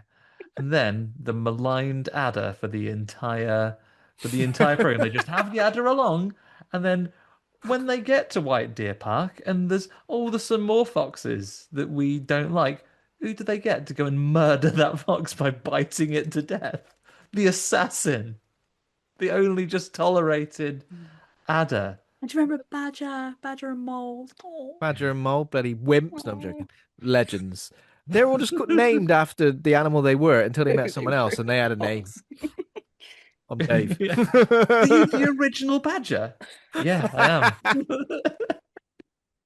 I would love to find out more about Irish folklore and But you're going to say the animals of Farthing Wood. Animals of Farthing Wood. I know enough because I collected the magazine, so I know enough. I know everything. I have my I've coloured them all in. generation's greatest authority on the animals of Farthing Wood. Yeah, I could do the Idea theme for a tune new for you right now. podcast, right? Hell yeah! Go through each issue of the Animals of Farthing Wood magazine one by The one. podcast of Farthing Wood, starring Ben Errington. That's the title it would have as well, isn't it? Yeah. But Badger yeah. Ben. Because you're the second badger. Badger Ben, Adder Badger Andy. Ben. There you go. Which one's Andy? And Andy Adder. can be Adder Andy. Yeah, Adder Don't Andy. trust him. Slippery. He is a bit slippery, actually. The adder was never fucking shady. But even now, when I'm blatantly driving, was like every time she saw them, I was like, I fucking kill you in a second. even now when I'm driving on an A road, I think about those hedgehogs. Thinking, what if there's some hedgehogs trying to cross the road here, and I'm just flying down the road? I'd crash my car, Ben, before I did. I would slam it into a bus of human children before hitting those hedgehogs. Well, there we go. There we go. Good work. But yeah, I'd like to find out more about like Irish folklore and gods and stuff because me, an idiot, find out the most about Greek gods and Norse gods from God of War. Let's get an Irish God of War game going. That'd be fantastic. They're only just coming back. Then don't kill them off in a video game. Let's get Treat Kratos yourself, and- Ben. After we finish now, I bet someone's done a lovely animation of it. Have a look about the wren being the king of the birds. Okay. Banging story. Lavaganders. Got a cheeky little. Oh, love a trickster. You love a trickster. Love a trickster. Love someone who wins by being the cleverest. The Sherlock Holmes of birds, to be honest. He's pulling it off as the wren. Okay, so let's talk a little bit about the plot, just so we cover everything. Of course, we're going to be spoiling everything that happens in the film. I feel because we love a tangent so much, I don't think we've truly spoiled the movie. Like, oh, what bit is the wren in this? When do When's the animals of Farthing Wood turn up? In many ways. I feel like more shows like that need to come back and really traumatize kids. You know, kids. I'm not saying they've got it easy, but a nice bit of trauma, not actual trauma from a TV show. Let's not make anyone's upbringing bad, Yeah. but trauma from a TV show. You want to watch Warship Down with me, please? You want to see Bob the Builder dealing with the real horrors of trying to get your invoices paid. Yeah. Bob the Builder, he's broke down actually. Terrible. And he ain't got any insurance. Gutted. Yeah, so obviously we start with that scene that you mentioned. The suicide. We also get a scene we get a moment in the past as well, don't we? At the celebration. Oh no, of course, yeah, of course. The moment in the past so we find out that as a young Peg, isn't it? Peg, yeah. And Yeah. she's having a wedding and she goes outside to throw up because it's implied she's pregnant. And she looks in a mirror, and mirrors are another symbol in Irish tradition about they're kind of gateways into the other world. You cover them when someone's died, otherwise their spirits can be trapped in the other world. And she disappears, and her husband Dahi comes out and tries to find her. So that is kind of like the whole setup of what we're very, finding. very young, aren't they, as well, getting married? I mean, it was Ireland. And Yeah. obviously she was up the duff, not wed. So even if they were like 14, she would have been like quickly married. March down. Quickly get married. Yep. Yeah, so he calls after her as well. And he finds the ring on the floor. And then, yeah, so I guess we go forwards to, and I guess part of it was kind of implied that this might have been her when she was older, but it wasn't. It's Shu's mum. And Shu didn't really get raised in a nice household, as we say. She was like forced to say her prayers and locked in the cupboard. Did she got cigarette burns on her arm as well? Yeah, if she got her prayers wrong, she'd get burned. Yeah. So she's And that's obviously led to experienced the that. kind of the loss of as an adult, she has stepped Mm. away from having a relationship with her mum, right? Yeah, I mean, fair, like fair. As Fair, yeah. someone who doesn't have contact with her mother as well, I'm like preserve yourself. And like in this film, she's engaged to Mila, who is Ukrainian, and she's pregnant with their child. And Mm. Mila's very pushy. You know, she's like, well, what about these pictures and what about blah blah? And she was just like, get rid of them, don't care. Don't Yeah. want them. And Mita's like, oh, but it's your mother. And I just find her the most annoying cunt ever. I know. You're like, get the council in. I'll get a skip outside Get it tomorrow. all on the incinerator immediately. But I guess this is representative of like difficult relationships with parents or non-existent relationships with parents. Mm, A lot of the time when you try and let a loved if you meet someone or a loved one who's got a good relationship with their parents or something like that, they can be quite pushy in terms of, well, it's your mother, you should leave everything in the past and stuff like that. Well, it's not really as easy as that, is it? mm, Depending on the upbringing you've had, you're perfectly entitled to take to take that into adulthood, if that's the choice you want to make. So it feels like a real life representation of that, where someone will always not quite understand based on their experiences, rather than mm. completely just understand based on something you've experienced. Yeah. So I think Yeah. that's well done in this film. Yeah. And It's a I think huge it's really, aspect of. Sorry, go ahead. I think, sorry, I think it's really important that it's shown as well as Shu is becoming a parent herself, because Mm. that is always a point at which, my own kind of point when I became a parent, I was like, it really became a big thing that I was like, well, Jesus, how could my mother have acted like that with just like a precious little baby? And, so it is Mm. this big thing. And at one point, Peg says, the veil is thinnest when a woman is giving birth or, getting married. And that really is like the Yeah. veil, when you are becoming a parent, even when you don't have, your own fucked up shit to deal with as well, the veil is the thinnest because it's when you reassess everything in your life and it's when you're the most impressionable. And I think even though it's it's not really a big thing, that it's not this big thing in Shu's head. Oh my God, I'm becoming a mother, but it's still just there. And I Mhm. think it was really important to show her at that crossroads in her life, dealing with both the death of her mother and the birth of a Mm. child. Yeah, Right. Yeah, definitely. When yeah. they mentioned that bit, sorry, Andy. Um, yeah, so they were talking about that is when the supernatural forces are most likely to be able to come and sort of claim somebody, is when that happens. And so what do they say? Like the veil is finished during a birth, a Marriage and a a death. marriage.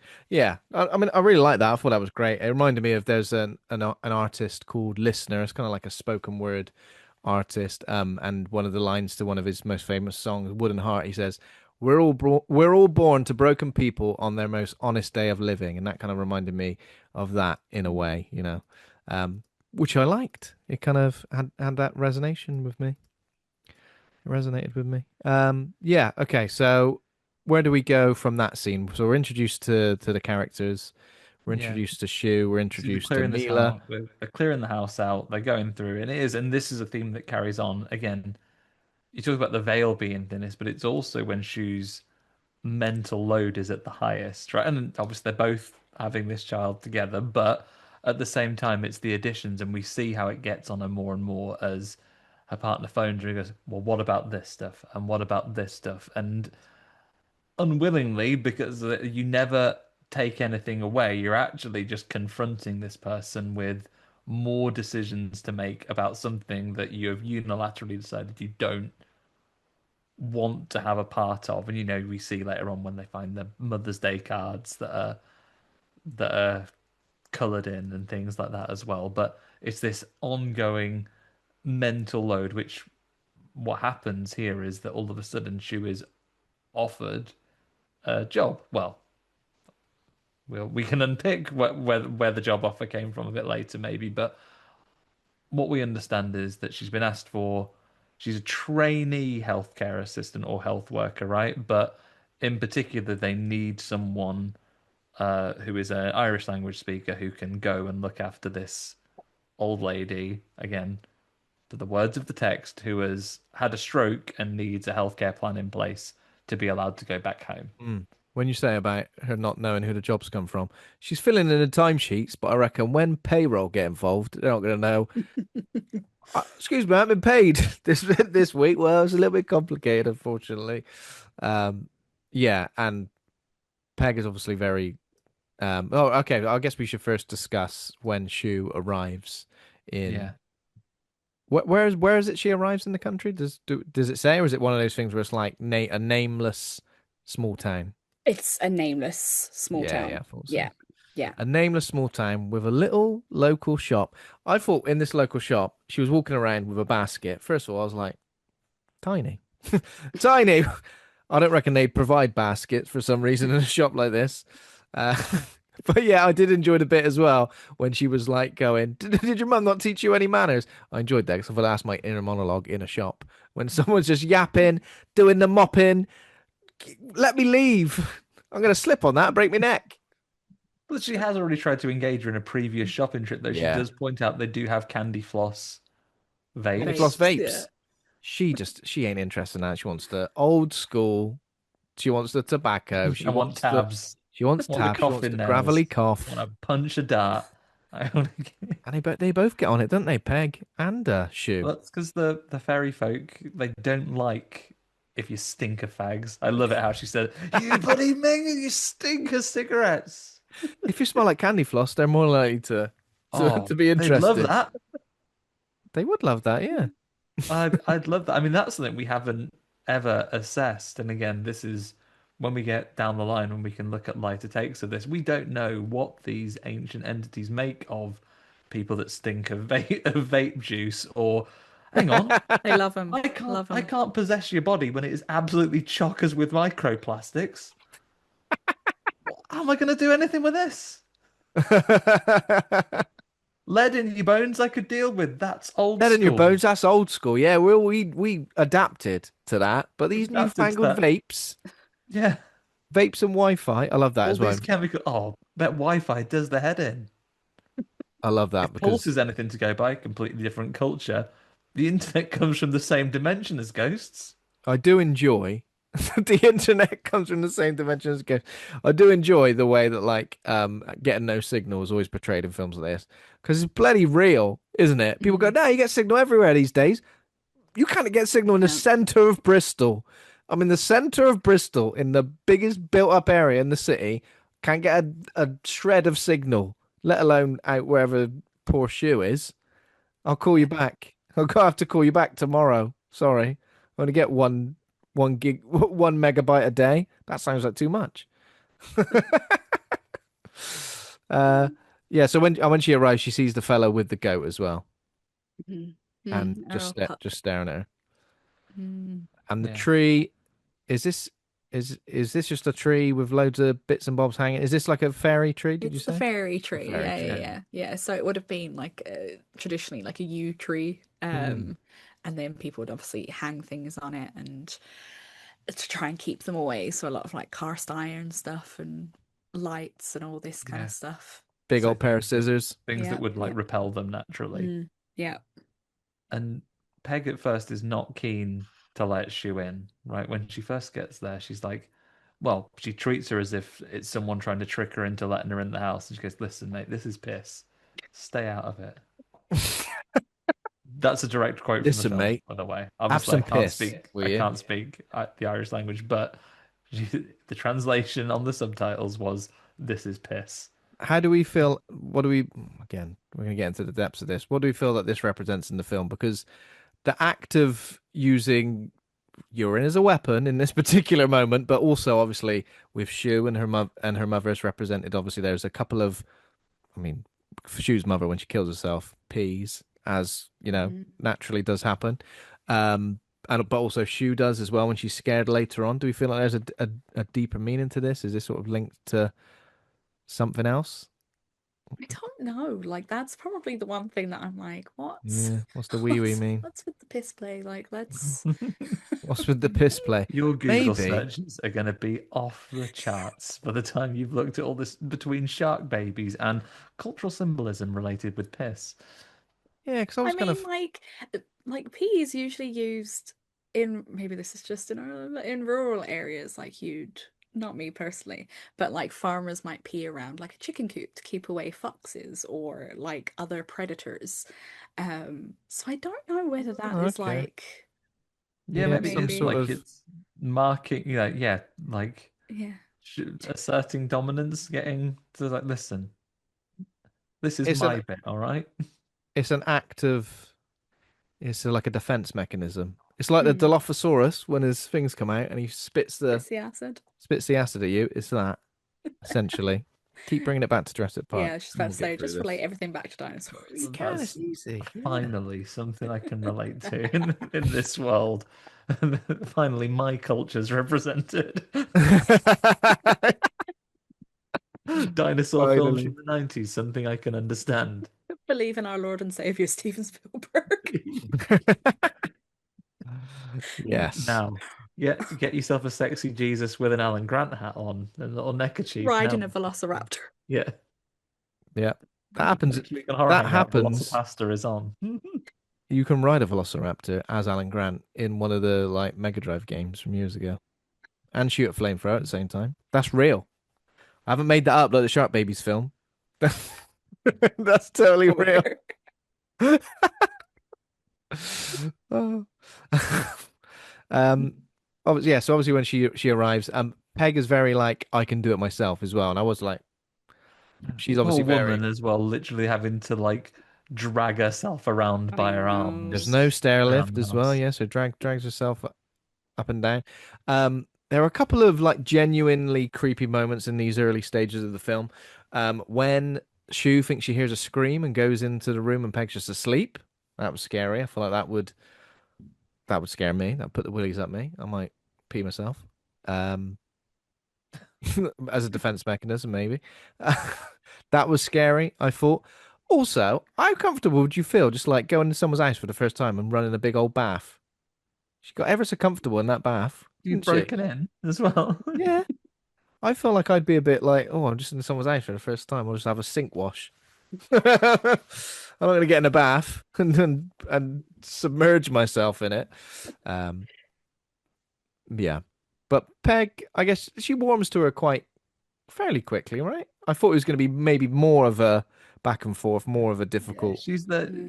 She's like film cantankerous and unpleasant, not real life unpleasant, where she's a bit like, the next morning she's like, oh, never said I was nice, when she just gives us some Yeah. jip in the morning. Like Mm, she's still quite charming and she is quite a warm lady, I think, but she's obviously been quite harrowed by Yeah. supernatural yeah. forces. It's the And she turning did. point where Shu reveals that her ma used to burn her with cigarettes, Mm, Mm, because of like kind of like a religious abuse. And I think it's that point that Peg realizes that they've both gone through trauma. Because I think at one point she says, "What do you know about punishment?" And mm, Shu's like, "Well, actually, check out these scars." just a little yeah. bit. Yeah. Yeah. So I think it's that point that Peg is like, "Oh, we're cut from the same cloth." Like, Yeah. kind of like woman to woman, especially Irish woman to Irish woman, we Mm. have both gone through trauma. So I We've think got the that's the shared point. trauma, yeah. Yeah, yeah. Which is great. That's how I bond with people. Tell me your trauma. Yeah. Tell me the terrible things you've experienced. Peg's got the And scars on her back like Mm, Bruce Wayne when he takes his and Alfred sees it and goes, "Oh bloody hell, Bruce, you can't carry on like this." Similar, uh, maybe and not. Meg immediately tries to, like, she is sort of surreptitiously trying to add some protection to Shu as well, mm. right? Like over breakfast the next morning, she immediately daddy bears her porridge too salty. Because again, Oh, you don't like salt? that's another one of the traditions that she puts in, like that they don't like um savory foods. Well, they don't Mm. like salt particularly. Mm, So that's almost like a ward away from. She's trying to protect you without having to have a direct conversation with her, saying like, "Look, this is what I believe is happening. Like, this is how you protect yourself." I think Peg has the awareness that she's not going to get on board with all these stories immediately, so she is immediately just trying to help her out. And this is the first moment we see some medication in the bin as well, right? Hmm. Yeah, she'd previously told Shu that she is taking her medication, but it turns out she's not. So we do have this moment where we're like, is she just suffering from perhaps a mental illness or dementia? Or so we do have that kind of like we are brought back to kind of realism or everyday life where it's that kind of questionability of like, is it the fairy folk or is this poor old woman just losing her mind? Which is nice because I think if it went too far into the fantasy straight away, it'd be a bit like, meh, you know? Yeah. I think it's always nice with a film like this, or in any way, to have the space for interpretation, to have the ways you could unpick the story. Because even at the very end of this film that we'll get to, obviously, you could argue there are two explanations to Mm. it. It is either what is happening in Shu's mind and what's happened to the characters, or it could be that as presented, what you can see on screen is really happening, and this is these are the Mhm. supernatural elements. And to be honest, I like that level of ambiguity, and it was even like films which have gained a lot of attention, great deal of popularity. Longlegs is the example I'm going to Mm. pull up here. Works on the notion that the devil is a real guy that's cutting about and is doing stuff, right? Whereas this one, you could read that in either way or debate the two things until the cows come home. Mm. Not Yeah. in the disgusting way like that book, but but the regular cows. When the bloody cows come home. I do keep thinking someone empty that bloody bin in the kitchen though. God. Right. Yeah. A bit manky, isn't it? I wouldn't like that. It's probably not in the scope of work for a care worker, Ben. That is a problem with the health system, though, not with the. Yeah, maybe. Why are they doing so many site visits? And I know it's not particularly them, but like site visits all the time. Jesus, I'm only here temporarily. Give me a break, will you? Oh, Yeah, you that's the were. most unrealistic bit. I'm like, no one Yeah, site yeah, visits not that not as much. regularly as I've No. been waiting for someone to site visit for 6 months, and they keep pushing it back. Nah, they're here every day. They're here all the time. That's how you know. Obviously, the fairy folk are far better resourced Fairy than folk than the health clearly service, higher budgets going on. I mean, they've got and budgets obviously, for uniforms. Mm. They look great. maybe Uh, this is we talked about these traditional sort of timeless beings and how they adapt to the modern world. What they have invested their skills in is they've really mastered human admin yeah. and bureaucracy. I wonder what else they do in their downtime. Do you reckon they got Netflix? True That's why you crime got to kidnap. documentaries. That's why you got to swipe off with people, right? If you had telly, like I told you, internet and ghosts from the same dimension, they know not to touch it. Yeah. Um, but they have mastered telecoms and bureaucracy, and yeah, this is where we get the first phone. And again, this is where we first maybe get the first maybe element of questioning Shu's mental state because she's like, "Listen, you told me that she had what needed recovery from a stroke." Is no, it blatantly says all the information's in the task sheet. It Oh says yeah. that that she has mental health problems, query dementia. It's in the notes, and you immediately see she look at the notes, and it's there, Ah, we've all done that, haven't 36 we? point font. We've all done that. We've all not read the small print. It says right here that this is the rules. No. Oh But yeah, it you does. always Yeah. read it after you've kicked off about it, isn't it? Oh, You know, oh, listen, awkward. you are trying to say no, no, absolutely, Right. you're in the right, and I've made a terrible mistake here. Mm. Undiagnosed ADHD. Yeah.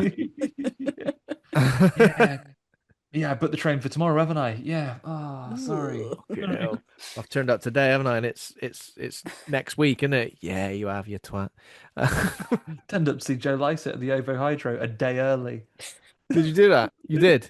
Yeah, he was playing 2 nights, but they were very nice, and they let us. They said, "Oh, there's a spare ticket. You can just go today if you want." That's It's like nice. we could come back tomorrow if we want and be con artists, but it would involve us driving to Glasgow again and seeing the same show we've just seen today, so we won't do that. Too honest for your own good, you are. I'd never make a fairy folk, would I? You'd never make a fairy folk, mate. You ain't good enough to make a fairy folk. Sorry. Sounds a bit aggressive, but there we go. Where do we go next with did she get obviously we see her when she goes into town. She kind of like makes friends with somebody as well who seems first of all seems pretty normal and kind of bridges the gap between her and the people working in the shop because um yeah, they can be a bit cantankerous, can't they? But she bridges the gap. They make friends, which is nice. I hope she sticks to it and helps her out later on.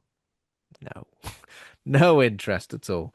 Um yeah, and then do we see the boy again? Is this when I don't think we see the boy I think again. this is around this time, isn't it, when he's just, if you've seen this guy, he goes, stop asking. Yeah, All she's like, right. fuck off. Oh, he says, haven't you got a home to go to? I like it when he turns it back round to her, though.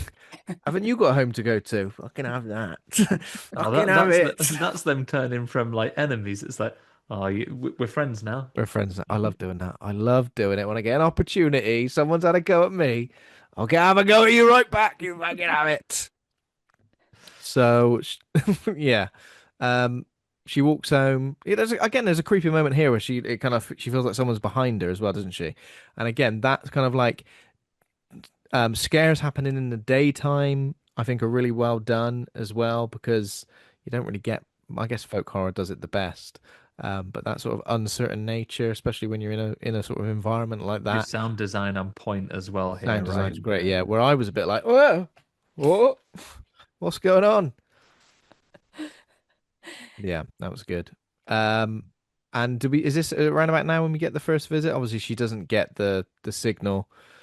She only receives the message late. I feel like going down to the shops to get medication for somebody or whatever she got is a good enough reason to be away, to leave someone on their own, right? Yeah, they're very harsh on her. Yeah. They're like, oh, you left her. And she's like, well, yeah, I have to go get it. And they're like, you didn't give her a medication. She's like, well, I have to go get it.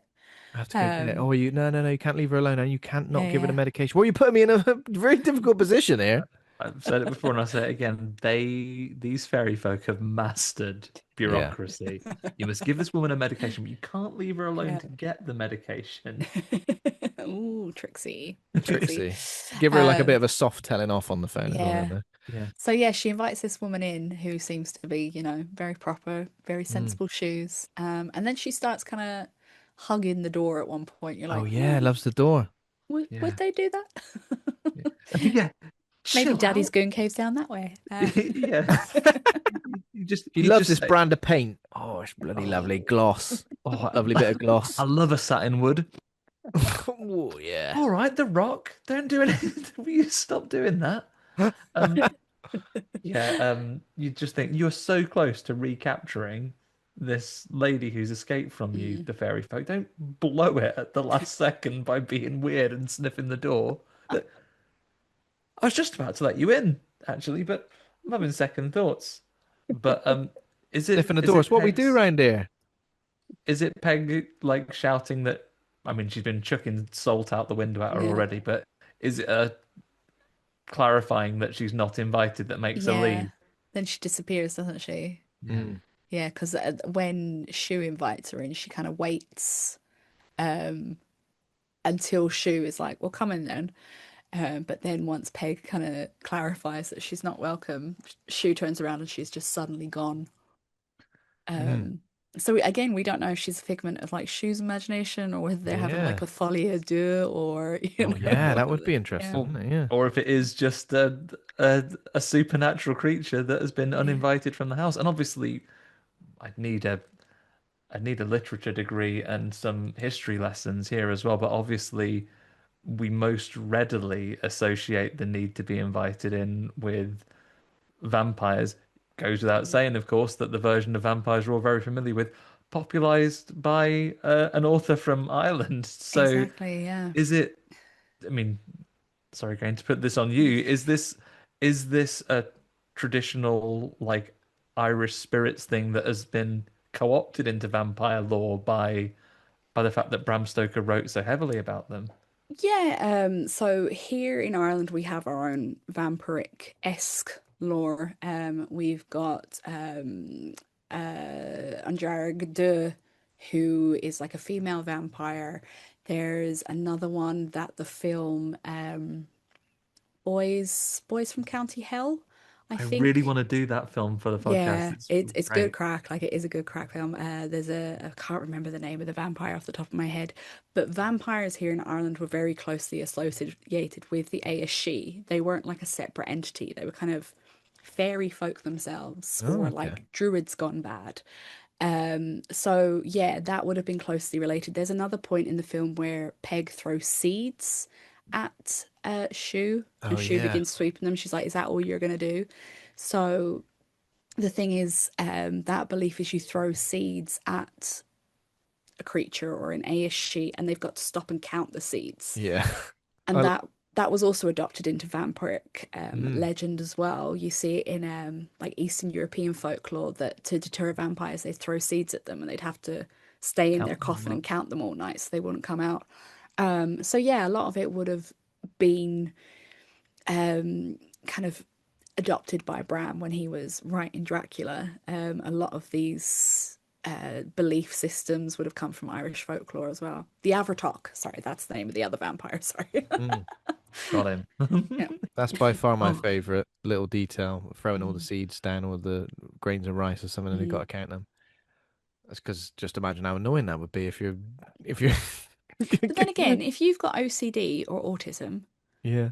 you'd be like, will I count them? Because I know me, my natural thing would be like, yeah, I kind of want to count them in fives. Yeah. really start fucking with after a while. Put Cheerios down and be like, I not only wanted to count the individual O's, I wanted to count the number of grains. Yeah. Jokes on you, Oh I've only got to no. multiply it by 4. Oh God. Yeah. Oh, Um. Yeah. So obviously, I guess pretty much now, Shu and Peg like kind of like kind of bond, trauma bond. There's a bit where Shu spends the night in bed yeah, with. she has a sleepover with her. Yeah, do you want to sleep in here tonight? That's lovely, don't it? That's just like you're in a bit in a strange house. We've trauma bonded. Now let's and I guess I also like the fact that Shu doesn't like completely dismiss everything that Peg brings to the table. It's not like that's a fairy tale or you're unwell or anything like that. She is very open-minded to the whole thing. Um, which is good because this dynamic, I feel like this dynamic when somebody goes into the home of somebody who's potentially maybe got mental illness or mental illness problems or dementia or something like that, it's very easy to write the characters in a way where one's kind of like the authority on the matter and almost becomes kind of like overbearing to the person Mhm. who's struggling. That happens a lot in films like this. Maybe it kind of reaches a point where there's that realization that, oh, we've got more in common than we ever knew. I like the fact that quite early on it's established that these two characters have a shared history of sorts. Mm. I think as well, like Shu has said, my mum also had paranoid, Mm, tendencies. So she's used to this and how to deal with it and how to placate someone who is going through perhaps a paranoia or, like a schizophrenic kind of episode. So she kind of mm. already has that experience under her belt. Yeah. And even when they introduced like a doctor character, again, that could have gone one Hmm. particular way where, the doctor was. So I like it. It's quite unique in the sense of the way it treats these sort of stories as well. Hmm. I think if we look at like you're talking about a horror film and the base of it, the things that you can be afraid of causing fear in a horror film. We can do creatures and we can do threats of violence, but for those of us that are living our lives, luckily so for those of us that are free from the risk of violence in a day-to-day thing, what is one of the things that I think you would say scares most people living in a peaceful, in a peaceful society more than anything?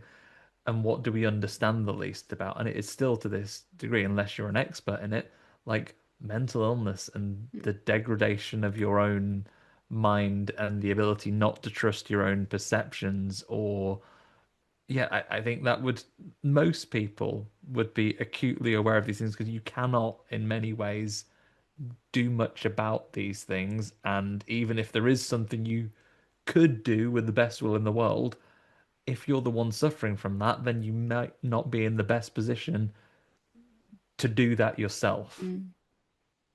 And it can add a level of fear to anything, right? Like anyone could be terribly afraid of that. And that is what we start to see here with Shu. And is it mostly driven by we could say this is the turning point of the movie, if you like, when she has a moment in the basement, Mm. when she, Yeah.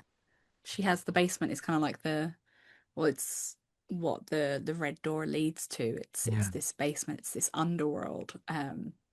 And she has a moment, and like you said, that's the turning moment, and it's like that's almost the point at which she's like, oh shit, she's not just a crazy old lady. Um, and we see, it's where she finds a photo album, it's where she finds newspaper clippings of, well, what she thinks is newspaper clippings of her mum's death, but it turns out she imagines that, or it's Yeah. a vision or whatever. It's also where it seems to be the doorway into the underworld, because Peg sees Dahi down there at one point. Oh yeah, of And course. yeah, so we do get that turning point where she opens the door and she's like, oh shit, I've opened. Whether that is, again, like a metaphor for opening the door of your trauma and dealing Yeah. with it, or whether it is the door to the underworld, Actually facing it head on. And Mm. obviously there's all of those symbols and items around the door as well that I guess are there as sort of like symbols of protection or warning or Mhm. something. Is that kind of what it is? Yeah, it would be like because they're made of iron. Mm. Um, Okay, so similar in the yeah, way to the fairy tree then yeah, with yeah. that, with the door. Um, yeah, and obviously Peg goes down there at one point as well and to kind of like offer herself up or something, and she's like, they don't want me. Mm, They just kicked me head in and sent me back, sent me Tries to packing. make that sacrifice, right? You hear Peg talking, like, I tell you what, mm, leave her alone.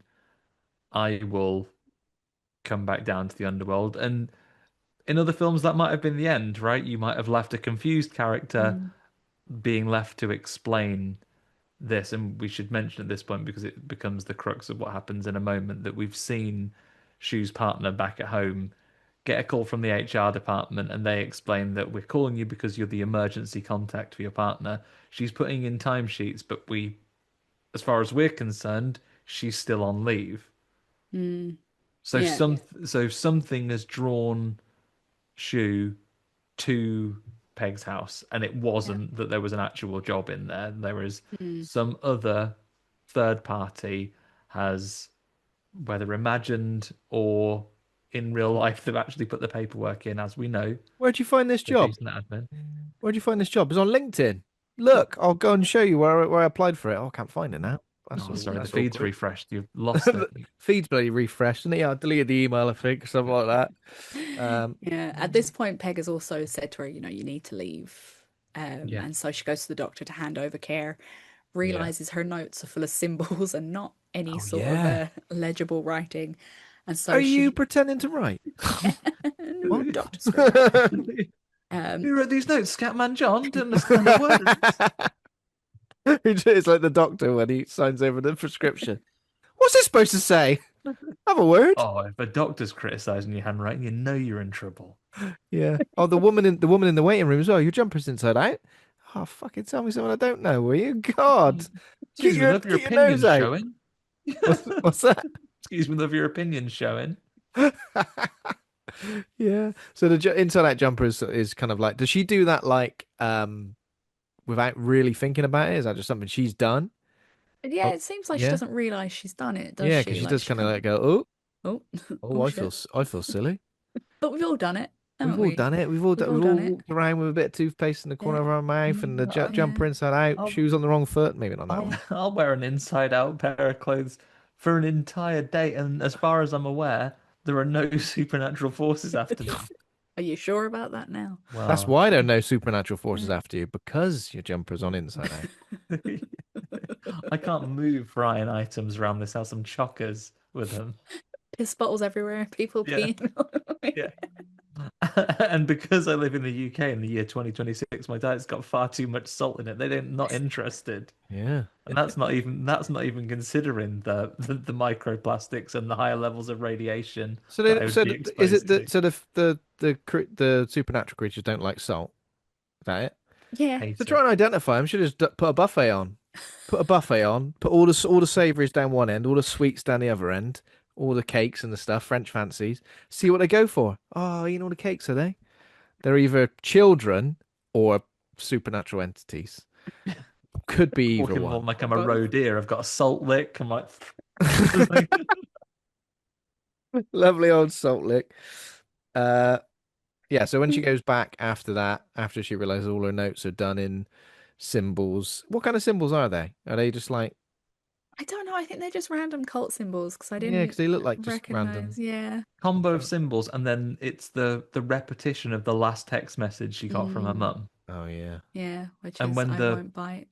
I'm yeah, gonna and when the bite you now. fairy dressed as the supervisor comes, she says it again, absolutely fucks it at the last minute.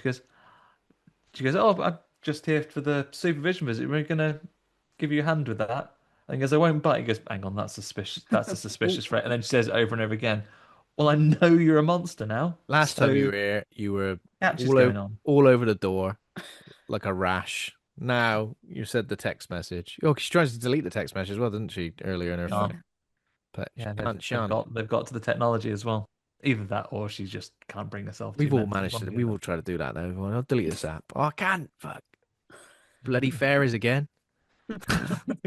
Sorry, Windows is using this file. You can't delete it. It's not deleted. Not control. Not delete. You prick. Uh. Okay, and then we're working towards, I guess, the final, the sort of. Yeah, so this is when Mm, Peg makes the offer to sacrifice herself. And again, film could have ended there. It doesn't. She mm, comes back out after, and the music really swells, and then we kind of see it walked about the door, reopens. Peg comes out and reveals that they didn't want her. Um, and then shortly afterwards, as it continues to escalate and she wants Shu to leave, she takes her own life, right? With just mm. is it like a doorknob? Yeah, I think it's like an iron doorknob. But we've glossed over the whole reveal. Yeah. So when Sorry. Shu comes back from the doctors, Peggy's going through her mother's stuff that Mila has sent her, and she discovers that Shu is her granddaughter. Yeah, that's And right. that Shu's mother was the daughter that was sent away to protect her from the fairies. She goes, did your ma have a club foot that she was born with? And she was like, yeah, it turns out Peg's her granny. And that's why she decides to sacrifice herself. But of Mm, course, they don't want her. They want, Shu, because she's wow. young and fertile, Yeah. which is what that goat was symbolizing. Mm. Um, so yeah, but then she stabs herself because she thinks that if she kills herself, because the veil will be thinner, perhaps, the Big ASC risk, might isn't it? come. Big. I always think that when characters do this, when they go, "I'm going to sacrifice myself in this moment," I'm Yeah. like, "It's a big old risk. It's a big old risk. You never know what's going to happen." I think it's your best. I think sometimes it's your best move in a supernatural thing because if we're in a supernatural situation where we're owing that spirits and everything are real, I'd turn myself into a ghost. I'd be like, well, guess what? I'm like I've got ghost powers now, so I'm gonna now I can maybe haunt your help a little internet. more. Well, haunt your bloody internet coming at you. Yeah, but it is an interesting reveal. How do we feel like it with the perception of Shu's mum changes in this instance? Because really, she's almost like, well, she was a bad parent for this reason and that reason, and by also giving it this other side to it, are we supposed to now kind of feel a little bit of sympathy for her, or do we still kind of like do we still think of her as like she was a bad parent? I guess she still was, yeah. No, we are given a lot of sympathy for Shu's ma because, like I said, there's still a lot of trauma here in Ireland for people that don't Mm. know their roots. They don't know where they came from because they were taken from teenage mothers or unwed mothers and, Yeah. Okay. adopted out or sold out. Lots of babies were sold to America without their parents knowing. Well. So there's a lot of trauma still there. And so you can understand why you're like, okay, this woman was sent away, didn't know her parents, Mm. didn't have a good mother figure in her life, and now, then she's a mother and she couldn't quite heal her generational trauma. So yeah, we do kind of see that, yeah, like, it, Yeah, you don't have to agree with all their yeah, choices, but you might yeah, understand a bit better why she made them. exactly. Like society failed her mother, society failed Peg, society failed her mother, and now Mm. society's kind of failing Shu as well. Um, so yeah, I definitely think, and also we can kind of see it as like, if we are going to take it from a mental health perspective, is this, generational mental health? Mental health can be passed on, it can be hereditary. So Yeah. it's like, if Mm. Peg is having these delusions, did her mother have delusions? Is Shu now having these delusions? Yeah. Well, I completely forgot that we didn't even mention the way Peg like reacts to Shu saying that she's in a same-sex relationship, because she isn't bothered in the slightest. Again, a nice touch that could have been easily taken in a different direction to try and develop some sort of tension between the characters, but she said young people didn't invent everything, you know. Mm. Yeah. Yeah. What I really She's had like a about go. this is, and it could be that it could be something completely different. What I took from that is that obviously there's a lot in this.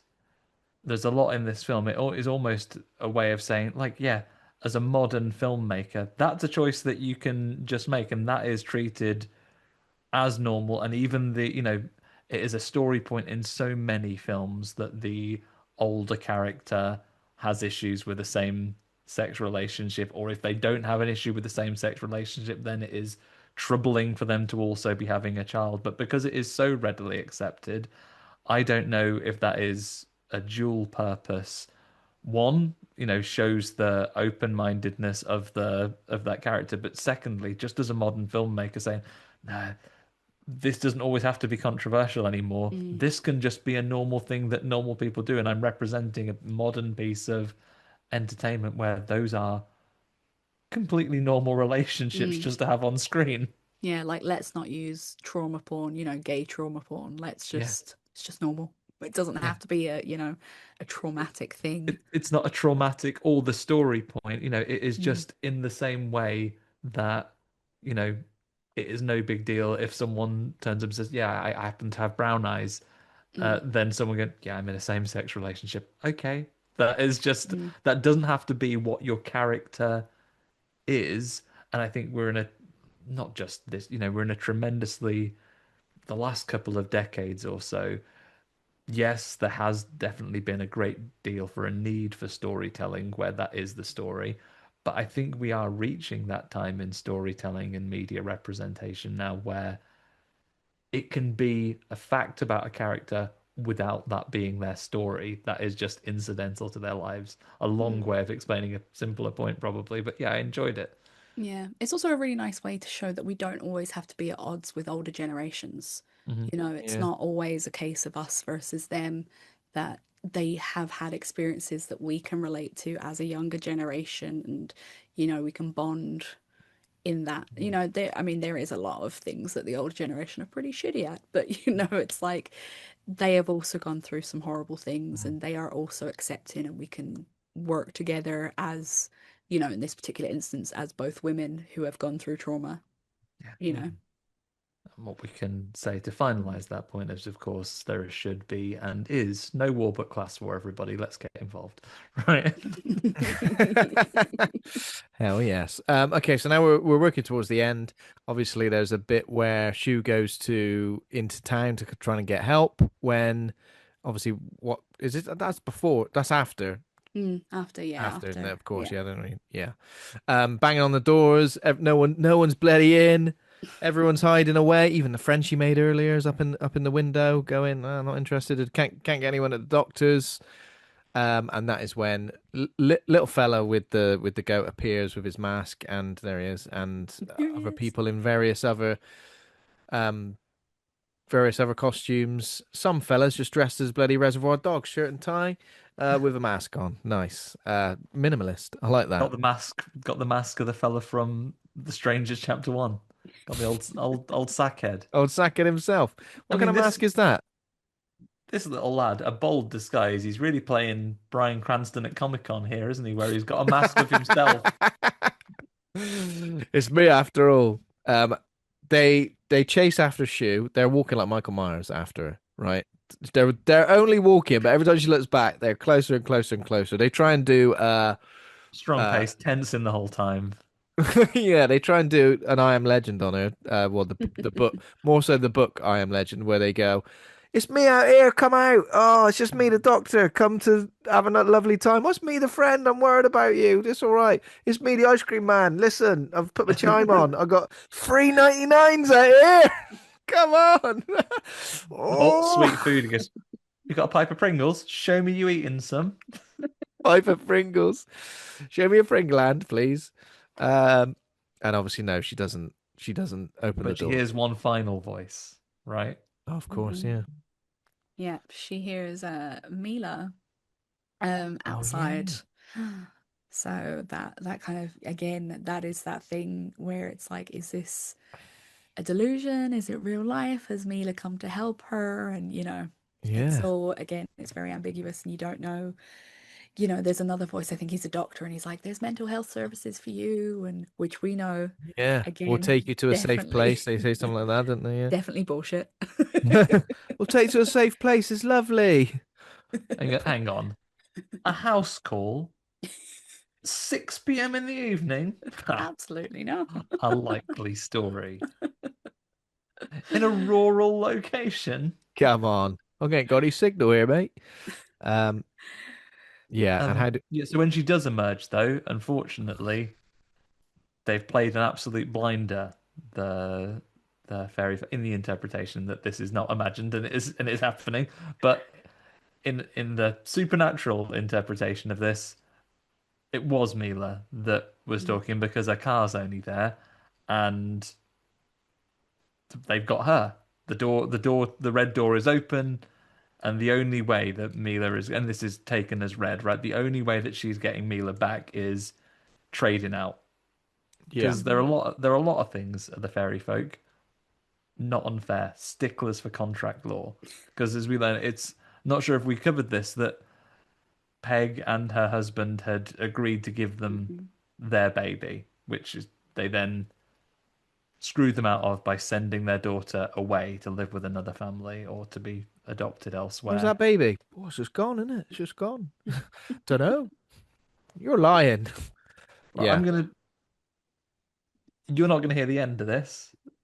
We've got long You're not going to hear the endings, end of we're this. We're never extremely going to leave you litigious. alone. Yeah, so this is them wishing to fulfill the bargain they've got. So what they've done here for Shu is they've taken Mila and are saying that they will give her back. And of course, it's Mila that is expecting their baby. So she's not only you're going to go into what you're saying about the generational trauma. What Shu is presented with an opportunity to here is not only can you save your partner, but maybe you can spare the next generation this trauma if she herself is willing to make this sacrifice. And they Are we? leave an outfit out for her. They leave the robes. Yeah. Leave a lovely dress out for her. Leave a She lovely gets dress out for it. dressed. And I guess this is the moment which is like really, really steeped with folk horror iconography, isn't it? Really like this kind of moment of sacrifice and putting a lovely crown of sorts on. What is it? Like a Like a triple Sun halo. crown. triple halo. That's greedy. One halo? No, two. Are we meant to believe as well that in terms of what happens with the post credits scene as well, that potentially the trauma is going to continue with this child that Mila's got as well? Because she's obviously crying. Is she saying she's willing to offer the child in exchange again for Shu? Is that right? Am I I right in guess, thinking that? yeah. But then Yeah. again, like, is it obviously because Mila's carrying it, and earlier Shu Yeah. says they got a bit of help from their friend Queeveen, which is a male. Um, is it because the baby wouldn't be of Shu's blood, Yeah. that it wouldn't be of the Yeah. bloodline, that they wouldn't be interested? Yeah. Because I reckon fairy folk are sticklers for stuff like that. Yeah. No. Unlike Peg, they're like, excuse me. Absolute homophobes. Yeah. Massive homophobes, a lot of them. You tell you what, they've got a number on outfits and everything like that over the years. They can give Satan a run for his money for goat hornedness, but wouldn't want to. The Christmas with them politics would are a be bit, awkward. ooh. Yeah. Christmas with the fairy folk. That's a spin-off. Um, so yeah, this final scene, I guess, is still quite ambiguous. This scene, the way it kind of like pans out. This is kind of the scene I think the film it was maybe sold on as well. I feel like this is a lot of stuff in the poster and the trailer and everything that was kind of used. It's very like, I guess, very folk horror. These bits, aren't they? Yeah. Yeah, I know a lot of people are like, oh, it turned into the Wicker Man at the end, and you're like, yeah, kind of, but where do you think the Wicker Man got it all from? It's Celtic mythology and Yeah.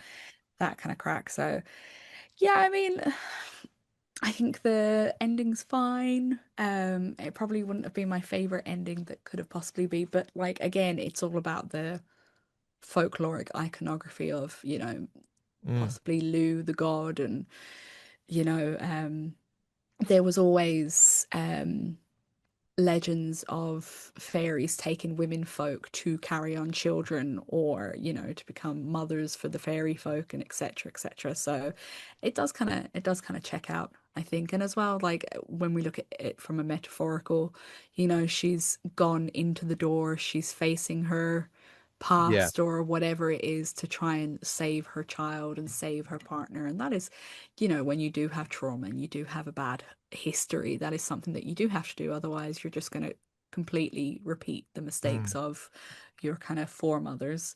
And it is something you do have to do when you're a parent. Mm. You kind of have to be better than the generation before Yeah. you. So, It has to end somewhere, that cycle, mm, doesn't it? It has to. Um, yeah, and And then as a she, filmmaker as well, right? Like you want to deliver a satisfying ending to people, and I think obviously it would have been a one of the most ambitious moments because you have these huge, great verdant fields, whether they touched it up with effects or whether they just found the most incredible setting, and then to have these creatures and the costuming, which is completely at odds with the rest of which is very grounded in reality. You know, there's costumes and there's traditional dress and so on, but at this level we see in this final scene, this really does take it to another level. And I think this is a great opportunity to, whether you interpret it as what is really being experienced or as imaginary, this is your payoff, which as a filmmaker, you're going to get any audiences who are approaching this at the basest level. This is their payoff, and this is what you're going to throw to them. And I think stunningly pulled off. I think that mm. final visual of, I mean, I'd be a bit gutted if I was the, like, I'm so ugly that your eyes are bleeding, that you've looked at me for just a second. Tell you what, I've had some rejections in my oh, time, but what? the eyes are bleeding. You're an absolute minger. I think it's worse than even saying it. I mean, but that might be how next time I meet an enemy, I might just bring some blood, and after I've been talking to them a minute, just Next I'll time I meet encourage an enemy, he's always going to have like enemies this Peg. I'll guy. say, "Oh, can I have a glass of water, please?" And when they'll turn around to get it, and they look back round, I'll be like bleeding from the eyes. Ah, Isn't that like a defense mechanism for a lizard? There's a certain lizard that its yeah, defense I it think will I've just Right. seen that. bleed Yeah, from its eyes, as little if bleedy that's eyes. meant to scare off. Oh, sorry, mate. I didn't realize it was that deep. I'll leave you alone. Oh Um, shit! I do have this diet where I'm not supposed to eat creatures with hepatitis. I guess either that or they've mistaken him from Le Chiffre from Casino Royale. oh yeah, that's a Never real. eat Mads Mikkelsen. Oh, he'll swing a bloody knot of rope into your nutsack, the bastard. Soon as look at you. Uh, okay, so there we go. So that's that. Shall we rate the film? A bit of a difficult one, I know. Obviously because you're so connected to it. But let's try and rate it. So A to F, pluses and minuses are allowed. Rate good or rate bad. Ygraine, how would you like to rate Fréwaka? Oh, I've forgotten I'd say it already, haven't I? Fréwaka. Fréwaka. Fucking Yeah, hell, yeah. Jesus Christ. I would rate it an A minus. Okay. Yeah. Like to elaborate on that at all? Oh crap! I didn't think you'd make me explain things. I like it very much. I like it a lot. Not as much as if it was an A plus, but more so than a B. I think, I don't know, maybe the ending. I don't know what I needed more from the ending, but I just needed more, Yeah. I think, but I'm not sure what that is. That's still a very positive rating, though, Yeah. regardless of the ending or not, you know? Andy? You know what, Ben? I've been on a journey with our discussion today. I think watched as it was at home today, going through as I've watched it not today, yesterday, but regardless, watching it on your computer at home and not having that connection to things. I think I watched it and I was aware that I didn't grasp onto everything, and it was a C for me. Like folk horror is not my preferred subgenre. I like it enough, but I'm a foolish, stupid slashers guy. But I enjoyed it enough, but I knew that it didn't have quite a grip on me with it. I can tell when a film is well made, but I knew that I didn't understand it fully and I couldn't appreciate it to its full extent. Like with many, I've been into so many episodes of Horror Hangout over these years, Ben, 9 years in total now. Uh, and I feel I can either go up or down a grade based on the discussions that we Yeah. have and things are pointed out. I've been films that I've come out of and been buzzing and been like, actually, on hindsight, maybe I was just caught up because I had a nice day out. This has been one of those You occasions don't get out where the house very much. having a discussion, well, it's been a lockdown, mate. It's not what it used to be in this economy. This time, we've had a conversation where I've actually been able to appreciate some things a bit more, and I have, a bit like your old mate Mike Flanagan, had more time to reflect on the film. So, long way about it. I'm Monologues. landing on a B. I You landed on a enjoyed that. B. Landing on a B. Well made already, and now I feel like I need to go right back in and watch it again with this stuff in mind. I enjoyed it. Uh, let's go for a B minus. I feel like it was good to chat about it, find out a lot more about the folklore and the fairy trees and all that stuff. I think the the visuals towards the end and generational trauma. I feel like we have seen so many representations of it in horror, not just folk horror, but horror as well, elevated horror, stuff like that. But I think this was done really well. I like the performances. I like the sound design, as I mentioned before, the sound design, the music, everything like that. Yeah, maybe the ending leaves a little bit.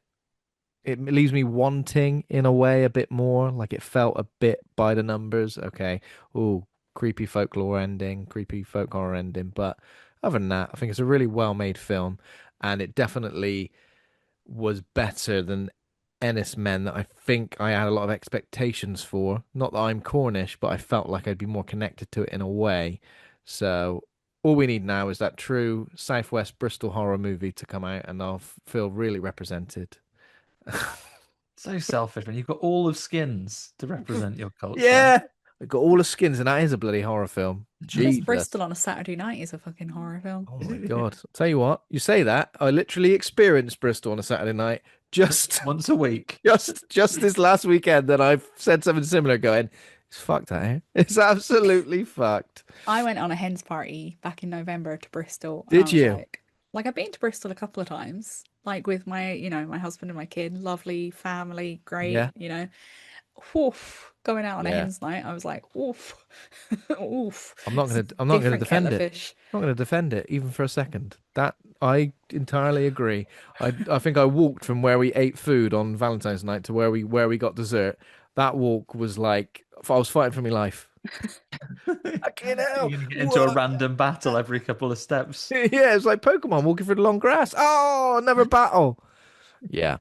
But yeah, B minus. So, but yeah, that was fun. I think talking about it again gave me such more of a sort of a real love of the film, as opposed to just watching it on my own and having my own There's faults. certain films I think actually benefit so much from a little bit of thought and a little bit of a discussion with, especially if you're lucky enough. And thank you, Graham, once again for coming and actually like giving us some background and history, because I feel like I can appreciate it so much more off the back of it. I have a question for both of you, bearing in mind we talked about interpretations. Obviously, you haven't got to make your mind up, but do you have a way that you're swinging? How are you interpreting what the background of the film was? Do you want to believe it's a mental health thing? Do you want to believe it's a true supernatural thing? If you had to choose, what would you go with? I think for me personally, I'm firmly in the ASG. I know those Yeah. fairies. They are tricksy, I was tricksy thinking little that, yeah. fairies. Yeah, Yeah, I'm and with you. even I wouldn't fuck with a fairy tree. Like someone who doesn't really have any beliefs, even I wouldn't go near a fairy tree. So Yeah, that motorway diverted around it. exactly. Any other Irish films that you recommend alongside this one? I know we talked about You Are Not My Mother. as That's well. great. I'd forgotten about that. That's really Yeah, good. it's a Yeah. great film. Aisling's other film, Devil's Doorway, is Mm. it's based on a really dark time in Irish history, which is mother and baby homes. Mm. Specifically the Magdalene Laundries. It's set in a convent. Two priests go and investigate an apparent miracle, find out it's not a miracle. Something very, very dark and evil is going on beneath this Never is a convent. miracle, is it? It never is it? Never is. Once I'd like it to just be a miracle. It's a miracle. Only be a miracle. Yeah, that's a great film. We've also got Lee Cronin's I think it was his debut feature, Hole in the Ground, again based on Okay. Irish folklore. Yeah, All You Need Is Death is great, like we said. Um, there's another one called Without Name. Again, we're all about the Aoife and the fairies in this, but it's quite psychedelic. So if you're into that kind of Mm. psychedelia stuff, Isn't Hokum, doesn't that take place in Ireland as well? The upcoming Hokum I from Damien think McCarthy. so. I think so. I mean, or the past two of his films have been set in Ireland, Caveat and Oddity, which are Yeah. great. He's fantastic Oddity's for good. Dread. Yeah. Dread. He's really, really good at creating dread. So I'm really excited to see Hokum. Mm. Really I've got excited to one see on the Hokum. peripheries of my mind as well that I can't pull the title for. Maybe it's not got any shark babies in it, but it is another like Irish folk horror. The main character is a probation officer, and she's following up with a lady who's just been released as Oh, a Mandrake. mandrake. Yeah. Oh Thank you. yeah, Yeah. Mandrake. Yeah, we saw that and we interviewed the director, didn't we? Yeah, it was sitting at the back of my mind, and that was another one which was Yeah, that was we good. talk about exploring trauma and failings of society and of government to necessarily deal with some of the ills of these things and Yeah. the tale that that has, and that was Yeah. tremendous for it. Yeah, Lynn, also if you're into kind of like B movie stuff, I'd go with any of Conor McMahon's films. He did Stitches. Do you remember that with Ross Noble? He plays oh a killer yes, I remember clown. that. Yeah, Yeah, so that he was did that intense. one. He also did Let Me In, Let the Wrong One In, I which is loved Let Oh the Wrong yeah. One the In. comedy That was vampire. fun. Yeah, yeah. So he's done a lot of these B movie um kind of style. He's pretty much been the forerunner. See, there was no Irish horror industry really until about 2004 when Conor McMahon came out with a film, just because Scan on the Heron were not like putting in any money into horror films. Mm. So it's a relatively new industry, but he was like one of the forerunners to kind of to kick it all off and bring it to like the mainstream here in Ireland. So I Mm. would definitely recommend any of Conor McMahon's films. Yeah. Amazing. And if you're a festival goer as well, I think we're getting like a nice job of like films from Ireland getting good representation. Certainly at UK based festivals like Fright Fest. I don't keep track of some of the others further afield quite as well, but I think we can get some better and always improving like Yeah. representation across. There's, in fact, at Fright Fest Glasgow, there's an Irish film, Restoration of Grace and Manor. That's Oh yeah. playing this year. Jerry or Gary McQuaid, I can't remember his name. He's an Irish director as well, so that is playing Oh, sweet. We'll as look well. out for that then. Nice. Hmm. There's a screener I'll have to chase up, and we don't have that one in the bank yet, so we'll look forward to hopefully making sure we cover it. Thank you for joining us, Ygraine. It's been a Thank you. pleasure. Where would our listeners be able to keep up to speed with you and, of course, the output of Gore Things as well online? So you can catch me on Instagram at What a Scream, and then you can also find Gore Things underscore pod on Instagram, and you can listen to us on whatever platform you listen to us. We've also got a Patreon where we've done deep dives on Saw, Hellraiser, unfortunately, and we're currently in the middle of Chucky. We've also done like mini series on dickstruction, as in penis trauma in cinema, um, and little festive horrors as well. And then you can get our t-shirt as well if you'd like at gorethings.bigcartel.com. Oh, amazing. We'll put the Amazing. links to all of that in the show notes so you can find out where to get where to listen to the podcast and, of course, get the t-shirt. Thanks for everybody for listening. If you enjoyed the show, become a patron over at patreon.com/horror hangout. Thanks to Taj Easton for our theme music. Thanks to Acast and Rusty Quill for hosting the show. Please consider giving us a rating or review. We are on Instagram, TikTok, YouTube, Threads, Facebook, all of those places, or horrorhangout.co.uk for everything in one place. Next week, we're going back to Tromaville with Frostbiter, Wrath of the Wendigo. Special guest Sam Carter will be joining us for that. So see you then. Amazing. Thank you for listening, everybody. And in the meantime, hang on a second. I'm afraid you guys are not qualified to do your jobs properly. There will be a supervisor coming to visit you any moment now. Be sure to let them in without asking any questions now. Good night, everybody. Bye. I'm going to piss at the door. See you later. Bye.